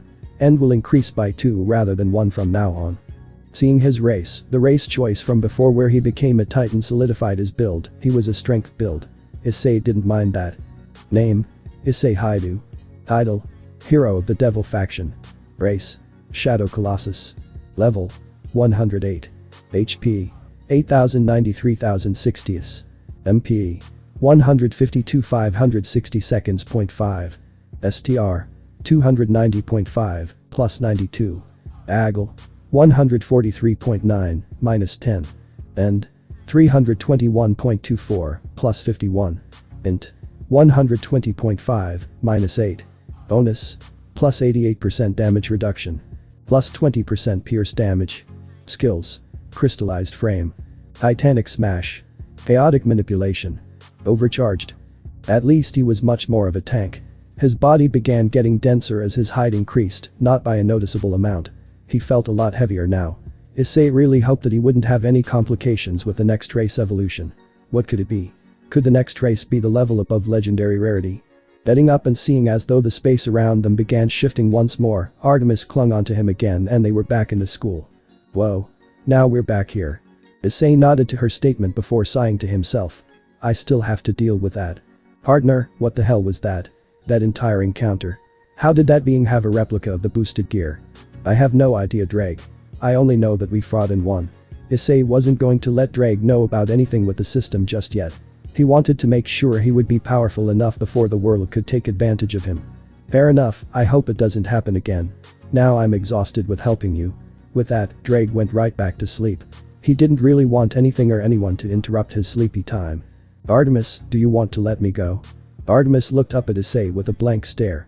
Why would I want to do that? What? We're in public. And? Issei quickly checked her reputation. Artemis. Her love for you has reached a threshold to the point where it is about to reach dangerous and obsessive levels. Oh shit. Issei, how about we ditch the school and go out to watch a movie or eat? Issei was able to convince Artemis to let him go. How did he convince her? He simply ditched her. He would get hell for this later, but for now he needed to finish this quest. Gabriel was seen sitting down impatiently, looking at the clock and pouting. Once Issei entered the room, she noticed that he was pretty badly bruised. Are you okay? Do you need someone to heal? That was when Issei decided to heal himself by drinking a potion. Something was telling him that if he used Twilight Healing, he would have been in trouble. Now, staring at the beautiful blonde-haired woman, Issei sat down across from her. Sona had let Gabriel have the room to herself to speak with Issei, which is why Issei only found Gabriel in the room with no one else around. What did you need me here for? Gabriel sighed in relief seeing Issei in a much better condition. I wanted to ask if you're willing to help me. You see, I need help with exploring a temple and it turns out, I'm actually afraid of the dark and creepy places. My brother didn't want to help me but I really wanted to go. She really began whining in front of him. Fine. So, when do you want to leave to visit the temple? Sooner rather than later, I would rather finish this task than be left with it in the back of my mind. Gabriel poured before speaking. Fine. You don't have to be such a meanie about it. Gabriel got up and spread her hair to flow freely, smiling and grabbing Issei's hands, she began guiding him to a magic circle dead centered in the middle of the room underneath the table they were sitting around. How did Issei not notice it? After entering the teleportation circle, Issei and Gabriel appeared right in front of the huge temple. Standing in front of the creepy temple, Issei heard the very whispers of the lost souls that have wandered through this place, beginning to become louder as the weather around the temple was shifted to a dark and stormy night. Gabriel, standing next to Issei, simply backed away and hid behind Issei. Do you see why I wanted to have someone else that is strong with me to deal with this temple? Aren't you like super strong or something? How are you afraid of some simple voices, a scary temple, and the weather? Smacking him slightly on the back and pouting again, Gabriel remained silent as Issei began walking forwards into the temple. Opening the front door with his strength, Issei noticed that not a single creature was to be seen around. They were in the middle of a jungle, he expected some rodents to be inhabiting this place. He heard a scream and turned around to see Gabriel running at him and hugging him. There was a scary monster behind us. Turning around and seeing a little rat outside the building, Issei sighed and knew that this was going to be a long day to remember. Entering the building and noticing the many blood stains covering the very walls that entrapped them, Issei watched as the blood stains also covered some ancient letters written on the walls. Shaking his head, Issei noticed the same fog that spawns in monsters beginning to cover the very temple itself from the inside. Gabriel noticed this and got confused as she looked to see a little bit of sweat dripping down Issei's face. Issei knew what this meant.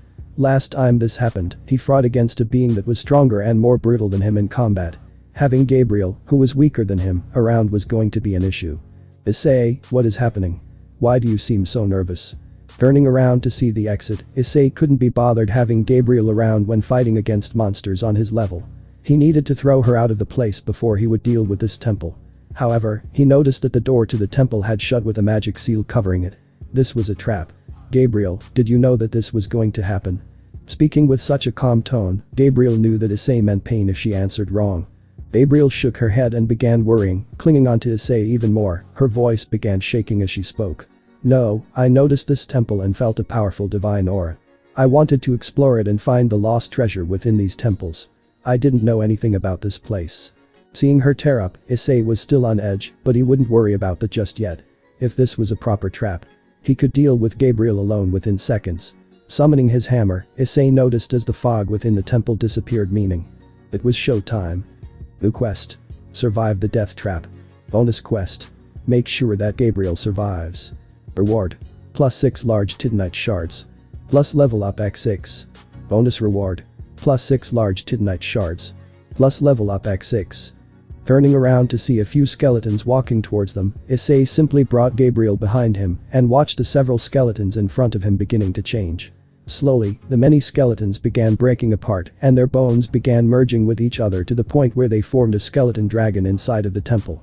Standing only a couple meters taller than Issei, the skeleton dragon began glowing with a purplish aura. Name: Skeleton Dragon. Title: None. Race: Skeleton. Level: 110. HP: 76,000. MP: 52,500. STR: 200 plus 250. AGL: 200 minus 50. End: 130 plus 250. Int: 100 plus 250. Bonus: plus 25 to STR and an int depending on each skeleton that is merged within this body, 10 skeletons. Minus 5 AGL per skeleton merged within this body, 10 skeletons. Plus 5% damage reduction per skeleton merged with this body, 10 skeletons. Plus 25% damage reduction against physical attacks. Plus 10% pierce damage and an additional 2.5% per skeleton merged with this body, 10 skeletons. Drawbacks. Takes incredible damage from holy damage, plus 500% damage taken. This is new. A monster that is overwhelmingly powerful because of the number of bodies within the monster. Issei grabbed his hammer and rushed at the monster, activating Speed Demon and the Balance Breaker form. Issei was able to see the dragon bring its claws into the air and slammed it down onto Issei. Being able to move faster than the dragon, Issei was able to dodge the attack and slam his own hammer straight into the skeleton. Watching as he was barely able to do damage to the thing, this was going to be another long fight. That was when he noticed a light spear piercing straight through the dragon. Turning around, Issei noticed Gabriel within golden armor standing right behind him with many light spears in her hand. Who said you'll be the only one fighting? Gabriel smirked before radiating a bright golden light. From heaven and earth, I shall be the one to wear the armor that my father made for me. Name: Gabriel. Equipment: Title: Seraphim of Heaven. Race: Archangel. Level: 105. HP: 35,250. 35,250. MP: 30,000.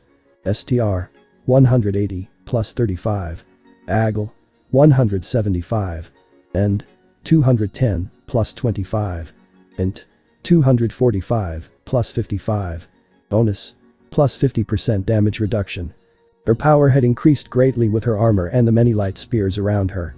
However, if she was going to fight against the skeleton dragon, she was definitely just a glass cannon against it. Issei and Gabriel looked at each other and nodded before rushing at the skeleton. Gabriel, staying a bit afar and watching as the skeleton tried to swing at Issei once more. She quickly casted another barrage of light spears straight at the skeleton. Before the skeleton could attack Issei, he quickly boosted himself to the max. Boost X29. Increasing all his stats by 29 points, Issei swung his hammer while the skeleton dragon was stunned by Gabriel's attack. Impacting the hammer, Issei noticed that he truly needed something else if he wanted to defeat the skeleton quickly. The quicker he defeats the skeleton, the less likely Gabriel will die. He really wanted to level up more, he will finish that bonus quest. The skeleton dragon shook off Issei's attack and swung again at Issei, striking him square in the chest. Issei simply shook the pain off and swung again, counter-attacking the dragon. Needless to say, the two behemoths continued swinging back and forth while tanking each other's blows. Issei, having immense damage reduction, immense health, and higher level thanks to the boosted gear, resulted in him chipping away the skeleton dragon's health far faster. Combine that with his skills allowing for him to gain more pierce damage, Issei was beginning to break apart the skeleton dragon. Crack. Shattering a part of the skeleton dragon, Issei watched as the skeleton dragon's bonus was cut down because it lost a skeleton in its formation. Gabriel was also shooting the skeleton dragon from the distance. Sooner or later, Issei watched as the skeleton dragon began losing more of its bonus stats. Eventually, with a powerful strike with his hammer, the skeleton dragon shattered into pieces, leaving nothing but broken bones in its original location. Level up. Rushing towards Issei and tackling him into a hug, Gabriel squealed in glee upon winning. We won. We won. That was odd. They had won. That was, oh dear god, that was only a regular mob because Issei didn't get the notification of finishing the quest. Sensing something approaching, Issei quickly pushed Gabriel out of the way to receive a powerful axe, ramming him straight in the chest, causing for a massive explosion, blinding everyone in the room. In front of him was another skeleton dragon who had 12 skeletons in its formation. Coughing up blood, Issei saw that the strength and endurance difference between him and the dragon was much larger. Quickly, using his speed against the skeleton dragon, Issei backed away from the dragon and grabbed Gabriel to get her away. However, before he could escape through a route, Issei was met with another skeleton dragon blocking his getaway. Turning around frantically, Issei noticed that he was surrounded by dozens of them. What the hell? Issei began noticing them moving towards him. They were all the same level, 112. However, the issue wasn't the level, but the sheer gap in strength and endurance. What the hell was he going to do? Issei, what do we do? The sheer fear in Gabriel's voice was evident. They didn't know what else to do besides escaping. Activating Speed Demon and using his sheer speed advantage, Issei rushed straight away from all the dragons with Gabriel in his arms. Having all his senses at a critical high in case one of them shot a powerful beam at him, Issei quickly rushed straight into a different path away from the skeleton dragons. That was when he noticed another dozen of skeleton dragons in front of him. There was no escape. What the hell was he going to do? They began approaching him, placing Gabriel down. Issei equipped his armor and had all his coins ready to fight against them. He didn't think he would make it out alive, neither did he think Gabriel would come out alive either. Gabriel, seeing as though there was nothing else to do, formed a holy sword with her holy magic. Wait. Weapons coated in elemental magic. Pity. Gabriel, listen to me. I need you to supercharge my hammer with all of your holy magic now. Hearing the abrupt request, Issei screamed at her. Do it now. Nodding and rushing to his hammer and using all her magic and infusing it with his hammer. Issei noticed that his hammer began glowing a bright golden color.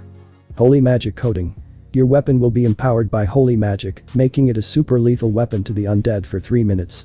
Not only that, but the sheer strength of the weapon will naturally increase by 10%.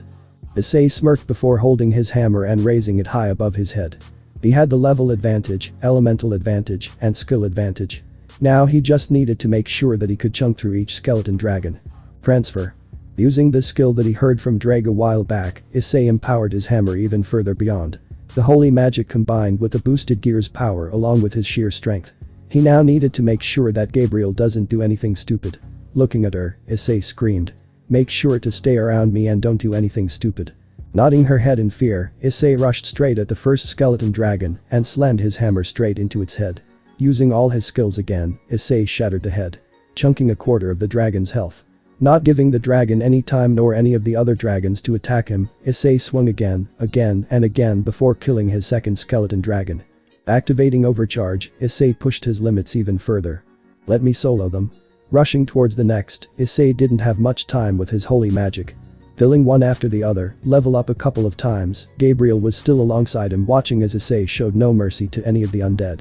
Kill after kill, it eventually got to the point where there was only one skeleton dragon. And his hammer ran out of magic. However, Issei had leveled up a few more times. To the point where he was nearly invincible from the skeleton dragon. His sheer damage alone even without the holy magic would be enough. The skeleton dragons beforehand had tried using their magic to attack him. He simply rammed straight through it with Titan Smash and ripped them apart. There was nothing that these skeleton dragons could do anymore. Gabriel watched Issei in awe before she watched the skeleton dragon turn its face towards her. Shooting out a powerful beam towards her, Gabriel tried to counter with a holy beam, but that was useless.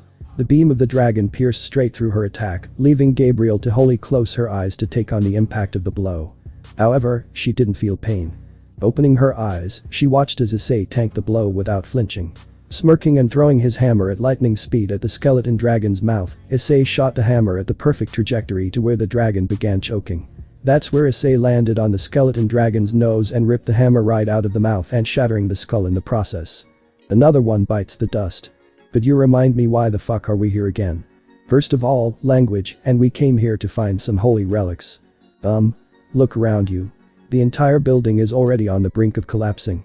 Gabriel, finally looking at her surroundings, noticed that the walls were shattered, the floor was broken, and the ceiling was filled with holes thanks to Issei. Sighing to herself, Gabriel turned her head back to Issei to watch him raise his hammer again. Issei no.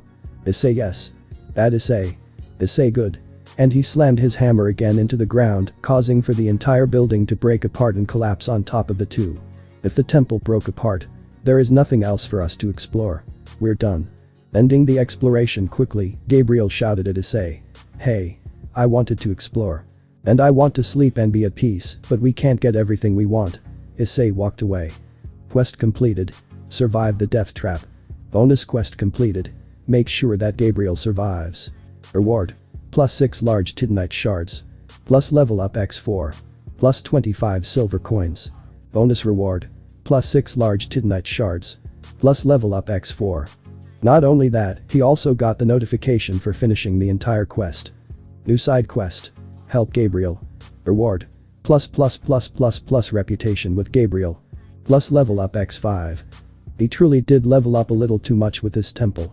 Immediately using the titanite to bring his hammer to +6, Issei gained another +10 STR from those upgrades. Name. Issei Haidu. Title. Hero of the Devil Faction. Race. Shadow Colossus. Level. 125. HP. 67,500 to 101,560. MP. 0732.5. STR. 324.5, plus 102. AGL. 152.4, minus 10. End. 355.24, plus 51. Int. 154.5, minus 8. Bonus. Plus 88% damage reduction. Plus 20% pierce damage. Skills. Crystallized Frame. Titanic Smash. Chaotic Manipulation. Overcharged. Issei was a fucking monster at this point. His strength and endurance were in leagues above nearly anything that was in this world around his level. Well, anything that the system doesn't create because the system makes nearly everything around his level. You big meanie. Wait for me. Gabriel whined before running at Issei again. Appearing back at their original location, Issei was tackled by Rias.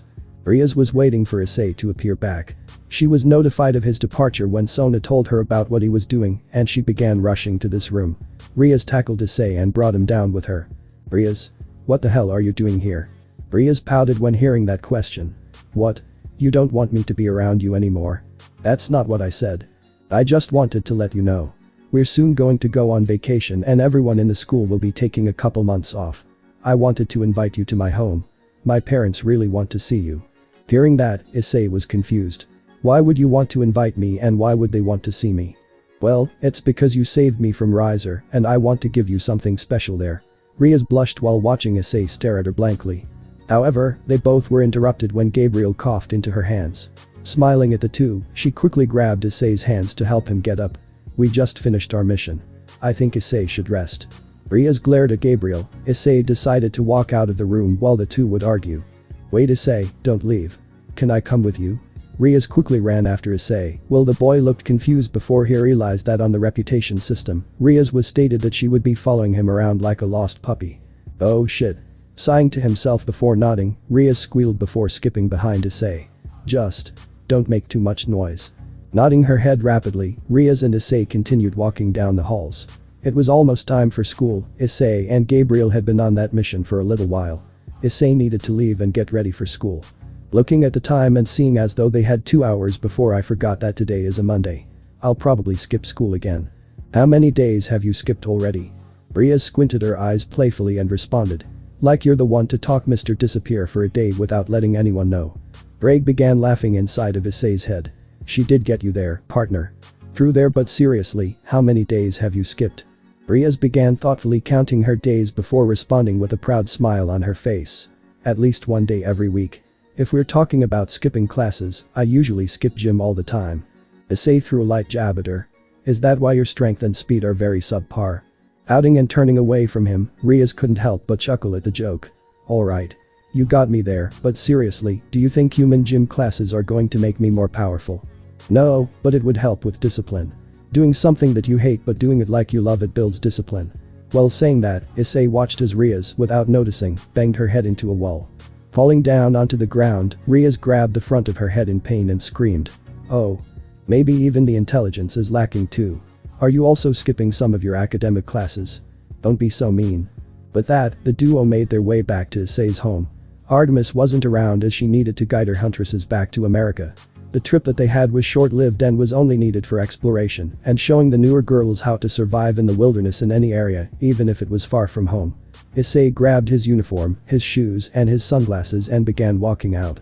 Standing considerably taller than Ria's, Issei simply nodded his head and they began walking out. Issei thought that his mother and father were asleep, so he didn't want to bother them. Once arriving at the school, Issei and Ria's both widened their eyes and seeing a bunch of parents showing up. Wait, don't tell me. Ria's gulped in fear and finished the sentence. Today is family visits. I don't even know what the fuck I am doing in my classes. I haven't shown up in the past week. Issei began panicking. If his parents found out that he was skipping classes as well, he was bound to be in trouble and his parents' trust in him would decrease. He didn't need them to be worried about what he does. He didn't want them in any danger. My brother, sister-in-law, father and mother will be showing up today. Ria's looked as if she had her entire soul gone from her body. I think I'll take the day off. Ria's gripped his hand and prevented him from leaving. If I'm going to suffer, so will you. Instead replying, Issei began running away straight into his classes. He knew that he couldn't escape today with his parents, he needed to figure out what the fuck he was doing. After that entire incident, what did Issei do during class with his parents, who were not asleep and were at his school before he had shown up? Simple, Issei sat down and started playing with the Play-Doh that the teacher brought for an art experiment. She told everyone to close their eyes and begin sculpting whatever that came to their mind. Issei started to make a perfect model of Artemis. With her beautiful platinum hair flowing down to her knees, with her ample breasts to bring furthermore beauty to her beautiful, majestic ruby robe that she wore, Issei created the perfect model of Artemis in his eyes. Holy shit. Look at Issei's model. Oh my gosh. How does it look that pretty? Issei, is that your dream girlfriend? How much are you selling it for? What are her sizes? Getting the most diverse comments, ranging from normal to fetish levels, Issei could only look behind at his parents who were smiling with pure pride.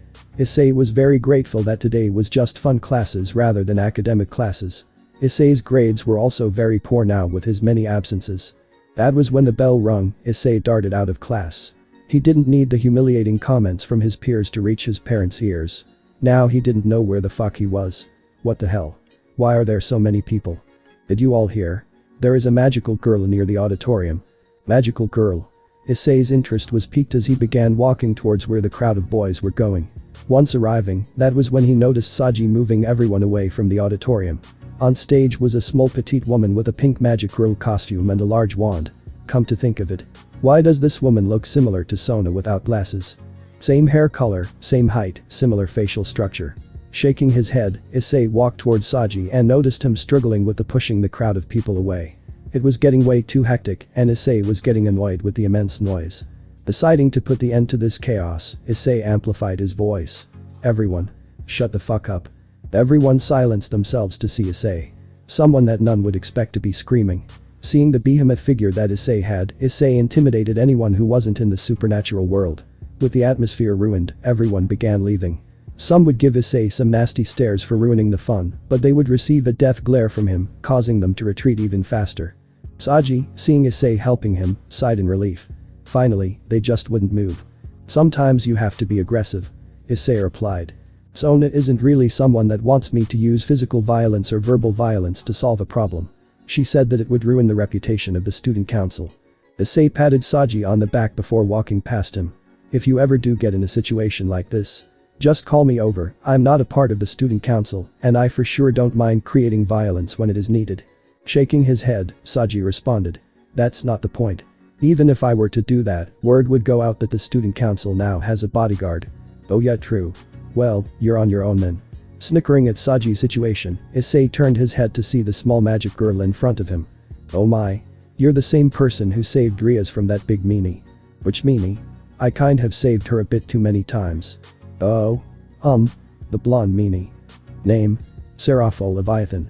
Title. The Leviathan of Hell. Race. Devil. Level. 106. HP. 25,050 25,050ths. MP. 95,000 95,000ths. STR. 165, plus 30. AGL. 132 plus 30. End. 137, plus 30. Int. 345, plus 130. Bonus. Plus 50% magic damage. Seraphol was around the level of Gabriel. It made sense since they were basically the opposite people in their factions, one was a Satan and the other was a Seraphim. In truth and honesty, Issei could massacre Seraphol without anyone knowing since he could just aim to one-shot her. shaking his head. Issei didn't want himself to think with his intrusive thoughts. Seeing Serafal staring at him with a confused and innocent look, Issei shook his head to get out his trance and spoke. Serafal. Leviathan. Smiling brightly, Serafal nodded happily. Yeah. You got it right. Before they could continue, that was when his parents and Ria's family finally showed up. Riaz and Issei looked at each other and sighed together.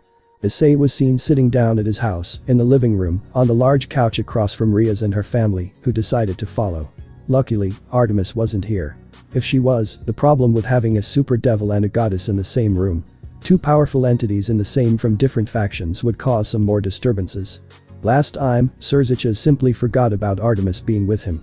Now, with Riaz, Serziches, Zeoticus, Graphia and Venelana all in the same room, it would definitely cause some issues. This tea is so soothing to the mind, especially when we got so exhausted with making Riaz so flustered during class. Venelana broke the silence between the group. You should have seen the nervousness in Issei's face when we entered the room. Mickey showed a video of Issei and his reaction to his parents showing up. I just couldn't help myself and rushed to him for a hug. I think it's our job as parents to make sure our children will always be embarrassed with us being there. We should tell some stories of our kids when they were young. Zeoticus chuckled when hearing that from Issei's father. I remember when we first visited Riaz during family visits. It was the best day of my life. The sheer shock in her face when seeing us being on her campus and in her class was the best. She was so certain that we wouldn't show up to these childish events, but we made sure to come extra prepared because of that. We came with a camera, some candy for the other students, and some funny accessories to wear. Zeoticus continued laughing when remembering that moment. Issei couldn't handle the embarrassment any further because the number of embarrassing things he has done during family visits are astonishing. From slipping on water during class to falling face first into the teacher, needless to say, family visits are something that he hated. He could never act right, and Riaz had a similar idea. However, Issei instantly received a quest. Limited event. Dungeon of Bosses. Details. A dungeon designed to have only boss enemies inside. You can click the exit button whenever you want. Also, the rate of which items drop will be doubled. Recommended level. 120. Issei widened his eyes and got another notification from the system. Time left to enter the dungeon. 15 minutes. Seeing as though he didn't have much time, Issei rushed upstairs before Riaz could catch up to him and immediately entered the dungeon without caring whoever was around him. He needed this opportunity. Riaz soon entered the room to see Issei gone. No one was in the room.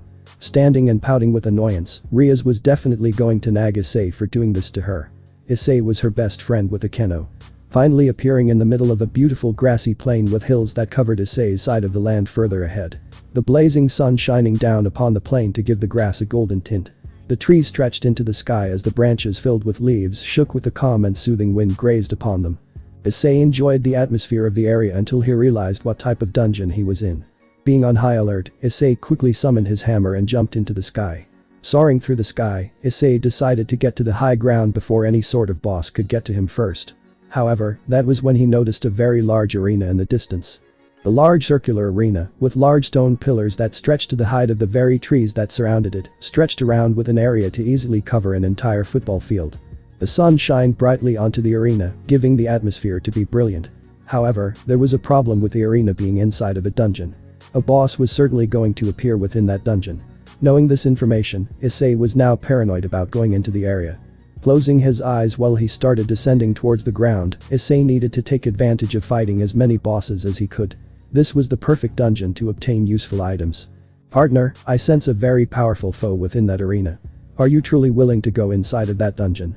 Drake already gave up asking his partner about information pertaining to him showing up to these random locations, but his partner wouldn't tell, and Drake couldn't enter his partner's memories because something was blocking him from doing so. Shooting straight towards the middle of the arena, Issei slammed straight into the ground with massive dust clouds blowing all around him.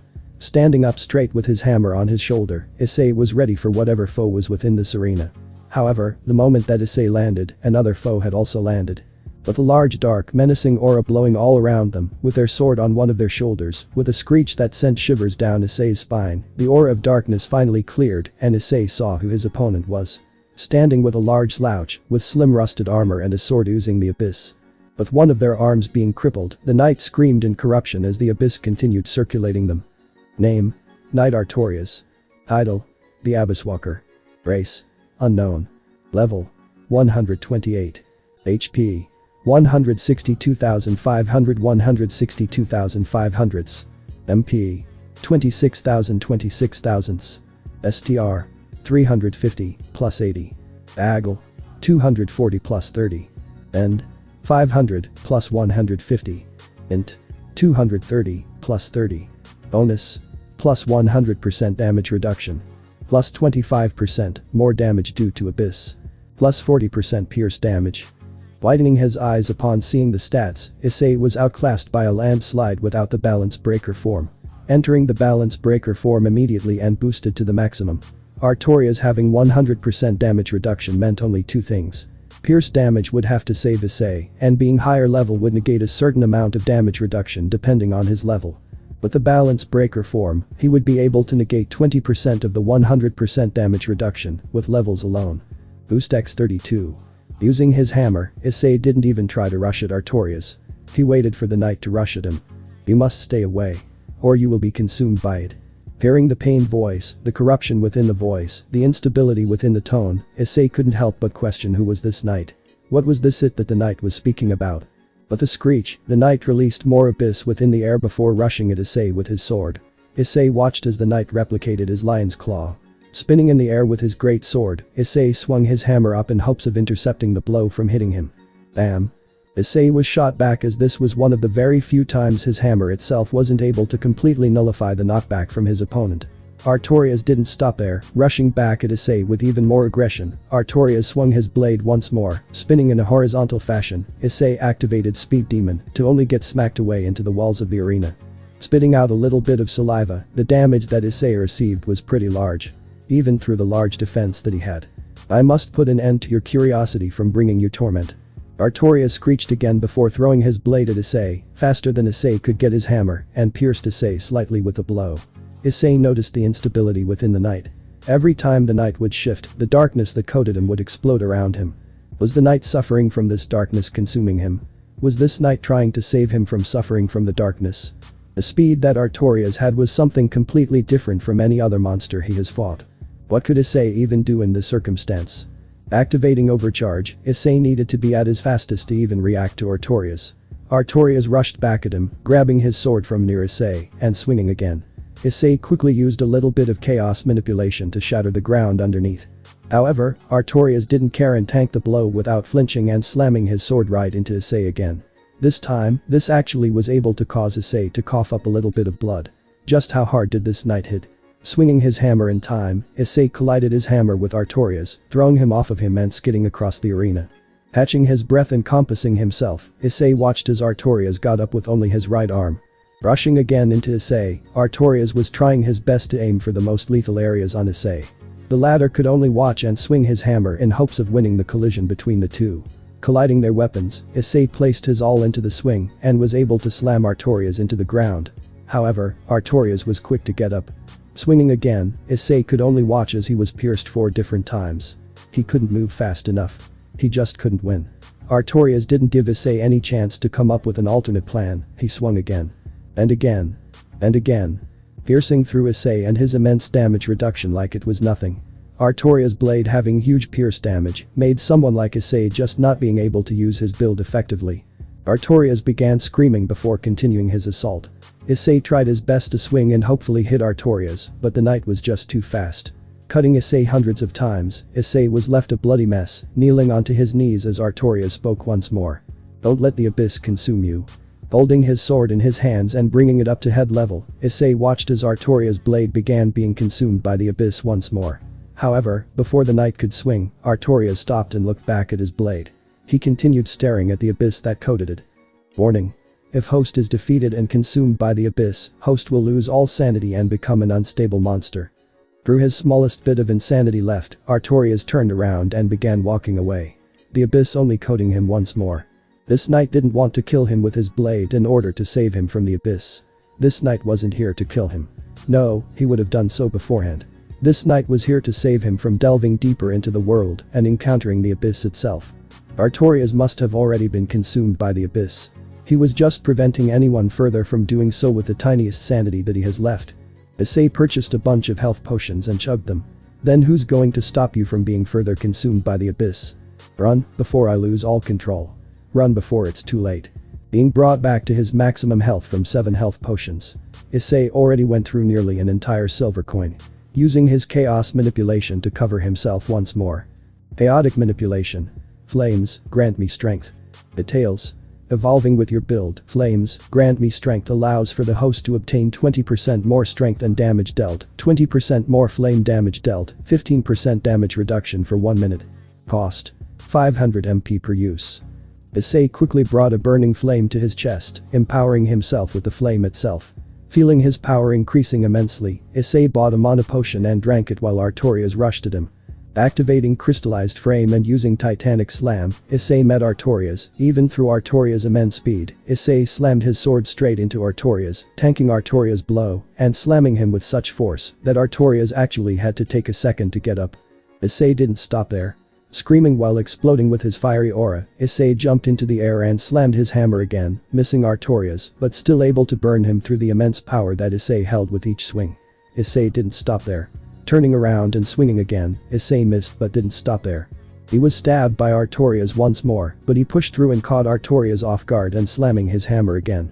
This time, Issei was able to stun Artorias. Taking this chance, Issei spun in the air and slammed his hammer. If he couldn't hit his opponent, then he would get his opponent's weapon to be stuck in his body and swing his to demolish his opponent. With all his buffs up, Issei was easily soaring past 500 strength. His Titanic Slam was far more demolishing with flames, grant me strength. Artorias was still able to get up, but with far more wounds preventing him from moving as fast as he could. Artorias swung his blade fast, cutting Issei again deeply with the abyss, but Issei screamed in frustration and swung his hammer again. Missing again, but Issei summoned his 2 ultra great swords and threw them at Artorias, catching the knight off guard, and swung his hammer again and pancaked the knight again. Doing so much damage thanks to the level difference in all his skills, Issei drank another couple mana potions and noticed that flames, grant me strength ran out. Activating it again, even seeing Artorias coming at him with his sword. Piercing Issei once more, Issei didn't care and swung his hammer over and over again. The two would become bloody as Issei had wounded Artorias to the point where he could barely stand and Issei ran out of coins to use for potions. However, it became clear that Issei had won. At the end. Breathing heavily, Issei stood in front of Artorias with his hammer up high. Before you kill me. Before you end my suffering. Proud warrior. Please. Defeat him. Defeat Manus. Issei could only respond with, I will. I promise. Rest. Warrior. But the swing of his weapon, Artorias quickly began disappearing. Leaving a bunch of items for Issei to receive. However, Issei simply sat down thinking of what happened. The first boss that he fought is already someone that has caused Issei to give up. He didn't have anything else to save him from the enemies to come ahead. He leveled up twice from winning that. Finally, deciding to pick up his rewards. Armor. Helmet of Artorias. Rarity. Legendary. Attributes. Plus 25 endurance. Plus 25% damage reduction. Armor. Armor of Artorias. Rarity. Legendary. Attributes. Plus 25 endurance. Plus 25% damage reduction. Armor. Gauntlets of Artorias. Rarity. Legendary. Attributes. Plus 25 endurance. Plus 25% damage reduction. Armor. Leggings of Artorias. Rarity. Legendary. Attributes. Plus 25 endurance. Plus 25% damage reduction. But the entire set on, there will be a bonus applied. Bonus. Plus 20% endurance. Plus 50 endurance. Plus 10% damage reduction. Details of the entire set. The legendary helmet of one of the very few Knights of Gwyn. He was tasked with defeating Manus, the father of the Abyss. However, he had failed in doing so, but was able to save his partner, Sif. Seeing his stats, Issei was extremely happy with his new defense stats. Even if he lost the 2 bonuses from having the enchanted armor that Surziches gave to him, Issei thought that having this armor was better. Name. Issei Haidu. Title. Hero of the Devil Faction. Race. Shadow Colossus. Level. 127. HP.